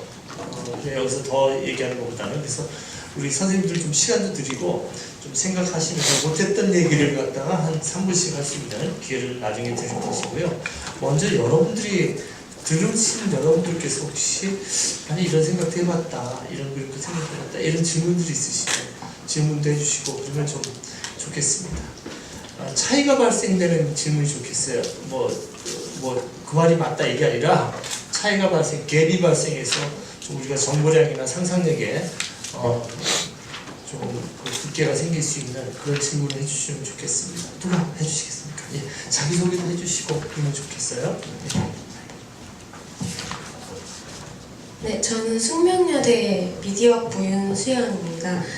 처음에 일단 세계 문자랑 인포그래픽이랑 무슨 관련이 있을까 생각을 많이 했는데 세계 문자가 굉장히 다양하다는 거를 말씀하시는 그런 포럼이잖아요. 근데 인포그래픽이라고 했을 때 뭔가 그림이라고 하면은 전 세계의 하나의 언어가 될 것 같은 그런 상상이 됐어요. 근데 아까 말씀을 하시면서 인포그래픽이 예술이 될 수도 있다라고 말씀을 하셨을 때 그럼 저거를 해석하는 게 더 힘든 게 아닌가라고 했을 때 또 픽토라시를 말씀하셨단 말이에요. 그래서 의문이 들었던 게 그러면은 픽토라시에서도 다양한 언어가 생길 수도 있는 건가요? 여기 있는 거죠. 먼저 노예지 선생님 말씀드리고 그 다음에 장 선생님께서 대화하시는 건데 굉장히 어려워. 결론 정도의 얘기하려고 했더니 그냥 아주 결론 얘기를 그냥 질문해 주셨어요. 사실은 한 10분 지난 다음에 얘기를 꺼낼까 했었는데 우리 노예지 선생님께서 한번 얘기해 주세요. 쉽지 않은 것 같아요. 그죠? 예술 작업과 그 정보를 전한다는 말씀입니다. 그러니까 예술 작품을 해독하는 게 앞에서는 되게 힘들잖아요, 그렇죠? 근데 얘기하셨듯이 인포메이션이라는 측면에서 보고 이제 픽토러시를 얘기했을 때 이제 말씀하셨던 것처럼 제가 얘기했던 것처럼 그게 우려가 되는 측면이라는 거죠. 이제 인포그래픽이라든지 우리가 흔히 접하게 되는 인포메이션을 표현하는 거나 아니면 비주얼라이제이션을 하게 되는 어떤 성격들이 편향적으로 발전이 되면 그런 거에 익숙해지는 어떤 스타일과 양식이 생겨나게 되고 그게 어떻게 생각하면 그 인포적으로 보게 되는 그림의 생태계를 약화시킬 수 있다 그 얘기를 드렸었어요. 그게 만약에 양적 정보 데이터에 대한 데이터 비주얼라이제이션에 지금 초점이 굉장히 많이 맞춰져서 마치 인포그래픽 전체가 데이터 비주얼라이제이션으로 해석이 되는 지금 시점 흐름이 되게 강해요. 왜냐면 저희가 분명히 인포그래픽이라는 강좌를 개설하게 되면 거기에서 이제 강의를 하는 게 다 데이터 비주얼라이제이션에 관련된 겁니다. 그래서 그게 나쁘다는 게 아니라 상당히 중요한 영역이에요. 왜냐하면 지금 여러분들이 폰을 통해서 보게 되는 화면이나 뭐 이런 것이 굉장히 깊은 정보들을 굉장히 간략하고 해독하기 쉬운 형태를 보여주잖아요. 근데 그렇게 됐을 때 지금 되게 유행하고 있는 플랫 스타일의 디자인이라든지 미니멀리즘 이런 것들이 되게 강세를 보이고 있는데 그렇게 되면서 되게 인문적이고 깊이 있는 개념들을 해독하는 능력들이 굉장히 떨어지게 돼요. 그래서 예술작품 앞에 섰을 때 그 안에 상징이나 이런 걸 읽는 능력들이 더 난해하게 다가오게 되는 겁니다. 그래서 직관적이고 굉장히 알아보기 쉽고 그런 종류의 인포메이션에 그 초점을 맞춰진 교육을 그 그래픽 표현에 하게 되면은 여러분들이 그런 걸 굉장히 익숙해지게 돼요. 그래서 아이콘도 물론 내가 교실에서 아이들한테 얘기하면 굉장히 직관적으로 잘 보여지는 걸 해야 된다라고 얘기하지만 기호라는 거는 더 많은 측면과 개표와 기회 안에 더 많은 뎁스가 있거든요. 근데 그 사고를 하는 체계를 다 박탈 당하게 되는 거죠. 그런 문자의 체계에 우리가 익숙해지게 되면 그러면서 그 문자를 통한 사고의 다양성이 어떤 영어 패권주의 같은 걸로 인해서 제한된 것처럼 마치 그 인포메이션을 다루고 있는 그래픽을 통해서 유행하게 되는 어떤 플랫 스타일의 디자인이나 그 모던한 스타일의 디자인 이런 시각 양식에 우리가 익숙해지다 보면 그 그림이 갖고 있는 풍부한 함의성 아까 보여드렸던 얀바나이크 그림 같은 거나 이런 걸 보게 되면 이제 머리가 아파지고 보고 싶지 않은 그림으로 그렇게 점점 가게 될 거예요. 그래서 문자 생태계와 사고 방식이나 이런 것들이 되게 축소되고 편향되는 지점처럼 그림을 읽는 능력들도 굉장히 이렇게 직관적으로 알아보기 쉬운 쪽으로만 이게 우리가 가게 된다면 사실 그게 나중에는 굉장한 문제를 그러니까 정말 하나의 쉽고 너무 이해하기 편한 것들로만 이렇게 채워지는 세상으로 점점 가게 될 거기 때문에 그런 문제에 대해서 잘 지적할 수 있는 포럼이 아닌가 그런 말씀을 드린 거고요. 근데 저는 현대미술 싫어요. 개인적으로 예 인상바가지입니다. 그건 이제 개인적인 취향이고요. 저희가 이제 미학적으로 얘기할 때와 그런 개인적 취향은 좀 다를 수 있죠. 근데 지금 제가 인상파니 표현주의니 현대 추상주의 이런 얘기했지만 이게 다 그림의 한 모둠의 양식들이고 다 다른 스타일을 가지고 있잖아요. 근데 우리가 굉장히 어려워 보이지만 실제로 잭슨 폴록 같은 거 가서 이렇게 보면 어떤 충격 같은 것들이 있고 그 충격이 바로 우리가 그 충격이 있으면 해독한 거예요. 제가 보기엔 이미 해독한 거라고 생각하거든요. 문제는 충격이 없는 거예요. 예. 문제는 충격을 받아야 되는 그 순간에 충격을 못 받는 게 제일 문제거든요. 그러니까 여러분들이 제일 만약에 이제 비주얼 언어에 익숙해져야 된다라고 하면 이미 익숙하시겠지만 상당히 제일 중요한 거는 어떤 예술 작품 앞에 좀 겸손해지는 거라고 저는 생각합니다. 그러니까 사람들이 다 이렇게 충격을 받아야 되는 순간에 충격을 못 받으면 거기서 문제가 있는 거죠. 나의 지금 감각체계에 약간의 문제, 혼란 같은 것들이 있는 거죠. 그러니까 그것도 이제 자기가 높아서 못 받는 경우가 있고요. 낮아서 못 받는 경우도 있고, 아예 몰라서 못 받는 경우도 있거든요. 근데 이제 높아서 못 받는 건 괜찮아요. 근데 그 확률은 좀 낮지만, 예, 근데 하지만 낮거나 몰라서 못 받는 거는 좀 곤란하다라는 생각이 들고요. 그러기 위해서는 좀 다양한 예술 작품들 또는 예술의 좀 다양한 가능성, 예, 이런 또 한계 이런 것들을 좀 이렇게 넘어서려고 하는 어떤 그런 좀 스스로 자기 훈련 그런 것들이 좀 필요하지 않을까라는 생각이 들고 당연히 인포그래픽도 발전하면 할수록 이제 어마어마하게 다양한 형식이 나타나게 될 거고요. 지금은 우리가 아트라고 하는 것들 중에 대부분이 다 클리셰가 돼가지고 결국 저희가 평범하게 받아들이는 그런 어떤 예술적 인포그래픽 양식으로 결국 소화가 되지 않을까 싶습니다. 지금은 너무 우리가 이 방금 얘기하실 때 미니멀리즘에 너무 익숙해가지고 그것만 다 최고라고 생각을 하지만 금세 또 이제 다른 흐름이 나타날지도 모르죠. 그거는요. 예. 여러분도 보셨겠지만 8개 작품들이 단 하나도 이렇게 겹치는 주제가 없어요. 겹치는 주제가 없고 다양한 주제로 얘기를 하고 있고요. 또 재밌는 것이 정말 그 아트를 위주로 갔던 선생님께서 보여주신 문자가 없는 세계. 그것이 정말 저는 거의 일러스트레이션 비슷하게 봤거든요. 그런 세계도 있고 이거죠, 그죠? 이거 보면은 너무 재밌어요. 여기 보면 슈퍼마켓 가가지고 글자가 없으니까 청진기로 이렇게 알아봐요. 뭘 하는지 모르겠는데 그래서 이제 어떤 다양한 이야기를 하고 있거든요. 그래서 그야말로 데이터가 아닌 우리가 느끼는 자기 나름대로의 정말 피터러시한 자기가 해석하는 그런 걸로 우리 상상력을 채워지게 하는 것이죠. 그런 세계부터 해가지고 제일 우리가 맨 처음에 얘기했던 단순한 것부터 해서 어떤 해석의 능력이 필요한 그림까지 아주 다양하게 작년에 작가분들이 멋있는 활동을 해주신 것 같습니다. 질문 하나만 더 받겠습니다. 마이크 좀 부탁드리겠습니다. 계속 질문해서 죄송합니다. 어저께도 오고 오늘 아침에도 왔는데 계속 질문인데 저는 공대를 나왔고요. 지금 독일에서 인지니어고 항공 쪽 인지니어고 근데 언어에 관심이 많아가지고 이렇게 참여하게 됐는데요. 네, 오늘 오후는 언어보다는 이제 예술, 그 다음에 그걸 어떻게 표현하는 방법, 그 다음에 소통 그런 것까지 해서 아주 흥미있는 발표. 제가 모르는 분야였는데 네, 예술적이면서 네, 아주 다양한 발표에 감사드리고요. 제가 이건 비판하고 그런 건 아닌데요. 오늘 아침에도 그런 얘기가 있었고 이제 계속 이 주제가 다양성 다문화 이런 거 갖다가 강조하는 그런 시간이었는데 제가 한 가지만 부탁해도 될까요? 그도 교수님한테 여기 지금 웃음지도 네 아주 멋있고 네 아주 처음 보는 획기적인 그런 거였는데. 제가 한 가지만 부탁드리면 여기서 네 여기 지금 글이 몇 개 있습니다. 태국글도 있고 한국글도 있고 그 다음에 영문도 있고요. 그 다음에 이쪽 왼쪽은 아마 옛날에 이제 사라진 글 같고요. 네, 그런데 네 제가 한 가지만 부탁드리고요. 말씀하세요. 네 확대시켜드리겠습니다. 네 됐습니다. 네 저기서 영어로 라프터라고 쓰셨는데. 네,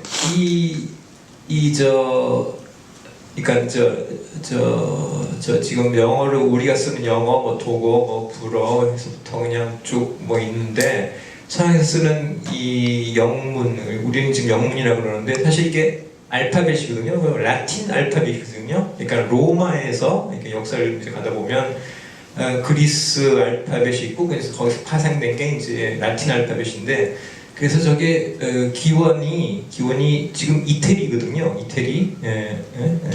그래서 저걸 라프터라고 쓰지 마시고 이태리어로 써주셨으면 왜냐면 이태리가 기원이니까 저 라틴 알파벳 쓰실 때 라프터보다는 이태리어로 아니면 지금은 사라졌지만 라틴어로 써주셨으면 그랬으면 감사하겠습니다. 저 밑에 있긴 있는데요. 저거를 제가 크게 쓴 거는 일단은 많은 분들이 시민들이 오고 가서 볼 때 그래도 좀 알아보려고 한국 사람들하고 그다음에 영어는 좀 많이 읽혀지니까 그런 상황에서 네네 물론 저도 그건 이해하겠습니다만 저게 바로 지금 그러니까 미국이나 우리가 지금 좀 비판하는 미국의 글로벌리제이션 이런 거 세계적으로 문화적으로도 또 이제 미국이 계속 다른 문화를 갖다가 파괴시킨다 이런 게 있는 것 같고 그다음에 제가 한 번씩 더 말씀드린 이 컴퓨터 자판 아니면 핸드폰 자판에 보면 한글이랑 이제 알파벳으로 넘어갈 때 누르는 여기 버튼이 그다음에 영어로 써 있어요. 그럼 영어를 하는 거 아니에요? 그러니까 알파벳으로 넘어갈 때 영어 왜 그게 영어인지는 도저히 이해가 안 됩니다. 아니면 알파벳이라고 하든지. 근데 영 해가지고 완전히 우리나라는 그 영어에 사로잡힌 나라인 것 같아요. 네. 저기 내가 잠깐 네네네. 마이크 좀. 마이크 좀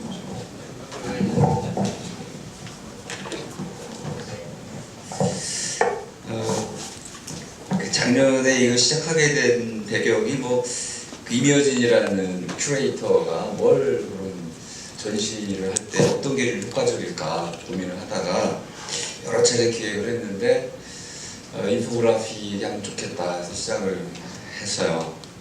저는 30개 주제를 채택을 했었는데 역량이 안 됐습니다. 도저히 해낼 수가 없더라고요. 왜 그러냐면 디자이너가 필요하실 때 필기도구의 역사를 누가 정리를 해줘야 될까요?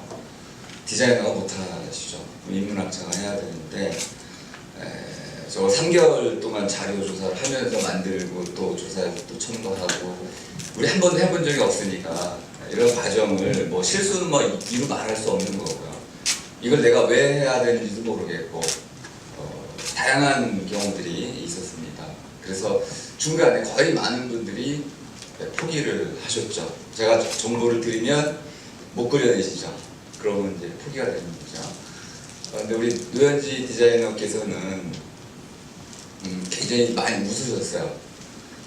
이야기하는 동안에 이거 너무 이해가 잘 되신 거죠.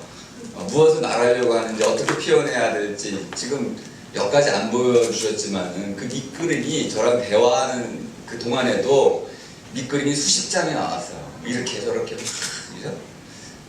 제가 말씀드리려고 하는 핵심이 뭐냐면 아까 장훈 선생님 말씀하셨지만 그림이 먼저 나왔습니다. 그 뒤에 글자 한참 뒤에 나오는 거죠. 물론 말이 최초에 먼저 있었고요. 그림이 나오고 이제 글자 그리고 나서 오늘날에 이제 동영상 부분들이 있습니다. 그러니까 세 가지 겹친 건데요. 그림, 그다음에 글자, 그리고 이제 우리 시간의 흐름을 한 번에 보일 수 있는 동영상. 이걸 뭐라고 표현해야 될지 말이 없습니다. 인포그래픽이란 말도 정확하지 않은 거죠. 이제 말을 만들었는데 알자라고 말을 만들었는데요. 글은 글자로 이루어집니다. 그런데 이 인포그래픽으로 내보여지는 거는 감정도 내보여줄 수 있고 데이터도 내보여줄 수 있고 원하는 모든 걸 보여줄 수가 있는 거죠. 심지어 뜻도 나타낼 수가 있고, 그러니까 뜻하다, 나타내다, 가리키다, 또는 어떤 체계. 그러니까 중요한 알자 핵심이 뭐냐면은 두 가지가 핵심입니다. 우리가 무엇을 보여줄 것이냐, 그걸 보여줘야 되고요. 그래서 무엇을 보여줬느냐, 의도라는 거하고 결과를 보여줘야 되는데 이 둘만 보여주면 안 됩니다. 우리 노 작가님 잘 보여주셨지만은 체계가 들어가 있어야 되죠. 이 세 가지가 다 보여줘야 됩니다. 그러니까 의도가 들어가 있어요. 의도가 드러나야 되고 결과물이 드러나야 되고 분류 체계. 그러면 이제 작년에 우리가 어떻게 실패했는지 정확히 이해할 수가 있습니다. 혼자서 할 수 없는 것이고요. 협업을 통해서만 해야 되고 사실 말씀하신 것처럼 정확한 자료를 찾을 수 있는 능력들이 있어야 됩니다. 근데 저희 아직 좀 부족하고요. 앞으로도 좀 부족할 겁니다.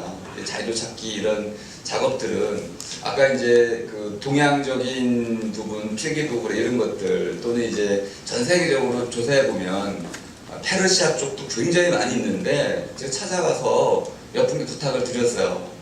근데 전문가가 없습니다. 페르시아 쪽 부분에 대한 전문가들이 없는 거죠. 그러면 이걸 어떻게 인포그래픽으로 만들 수 있을까요? 그러니까 인문학적인 배경이 충분할 때 이런 것들도 좋은 자료들이 만들어지는 건데 그런 한계를 많이 이제 깨달았고 그럼에도 불구하고 많은 작가들이 이렇게 훌륭한 작품들을 그려냈습니다. 네, 그런 말씀을 드리고 싶었습니다. 네, 고맙습니다.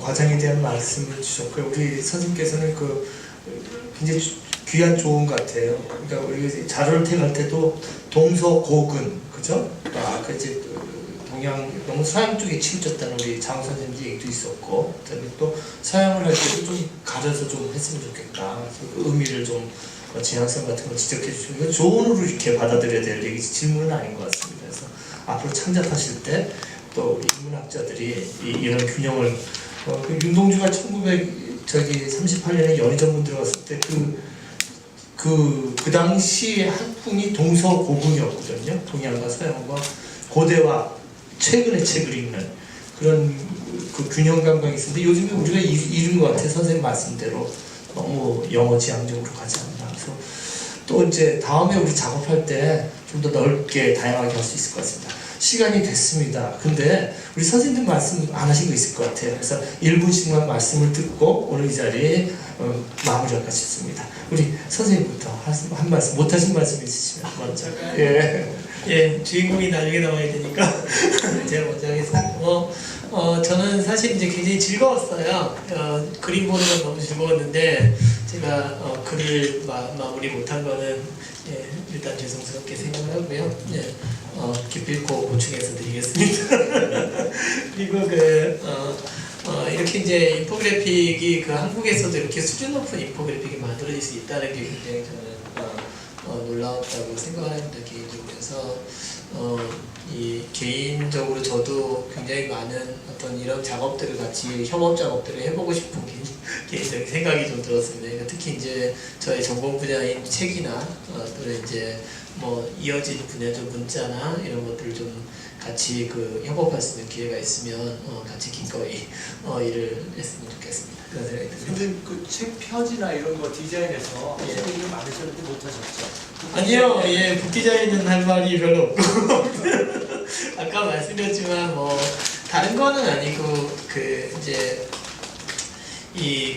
아까 미디어로서의 아트 내지는 아트로서의 미디어 이 개념은 좀 학생들이 한 번 정도는 좀 깊이 탐구해볼 만한 개념이에요. 그래서 결국 어느 쪽이든 아트가 들어있긴 한데 어느 쪽이든 아트가 되게 중요하거든요. 아트가 그러니까 이렇게 생각하시면 될 것 같아요. 사람들은 굉장히 평면적이고 그냥 단일하고 그다음에 지난번에 본 것과 같은 것은 다 싫어해요, 사실은. 그래서 뭔가 시각적으로 새롭고 그다음에 우리한테 어떤 새로운 어떤 임프레션을 주고 이런 것들을 굉장히 좋아하거든요. 사실은 진짜 좋아해요, 그거를. 근데 우리는 그런 걸 굉장히 두려워하죠. 근데 여러분들이 그냥 한 발짝만 더 나가면 한 발짝만 더 나가면 쉽게 그런 일들을 또 벌일 수 있거든요. 그래서 이 남의 작품을 보고 예술가가 되지 말고 스스로 먼저 예술가가 되는 게 그게 훨씬 중요한 게 아닐까 그런 생각이 듭니다. 말씀드렸듯이 요새 되게 핫한 분야인데 그거를 굉장히 다른 각도에서 연구되는 흐름은 별로 없었어요. 디자인 학 내에서는 더욱이 그랬는데 이런 자리를 가질 수 있게 돼서 되게 영광이었고요. 그래서 또 많은 선생님들이 이런 거에 대해서 고민을 해주시고 같이 이렇게 발전을 시켜주신다면 진짜 조금 더 다양한 책의 지식들을 표현할 수 있는 좋은 그래픽들이 앞으로 더 발전할 수 있지 않을까 감사한 마음이 있습니다. 여러분도 어떠셨어요? 참 좋았죠? 우리 인문학자들은 너무 고리타분한 글자 매체에 고정되어 있는 경우가 많은데 특히 디자인과 결합이 돼서 또 인포그래픽이 여기서 끝나지 않고 영상하고 결합된 데는 정말 미디어와 교육적 효과와 가치 효용이 굉장히 높아질 것 같아요. 이런 시간을 마련해 주신 우리 세계문자 심포지아 기획팀과 우리 구현선 선생님도 감사드리고요. 발표해 주신 선생님도 감사합니다. 여러분 참여해 주셔서 감사하고요. 우리 박수로 마무리하겠습니다. 고맙습니다.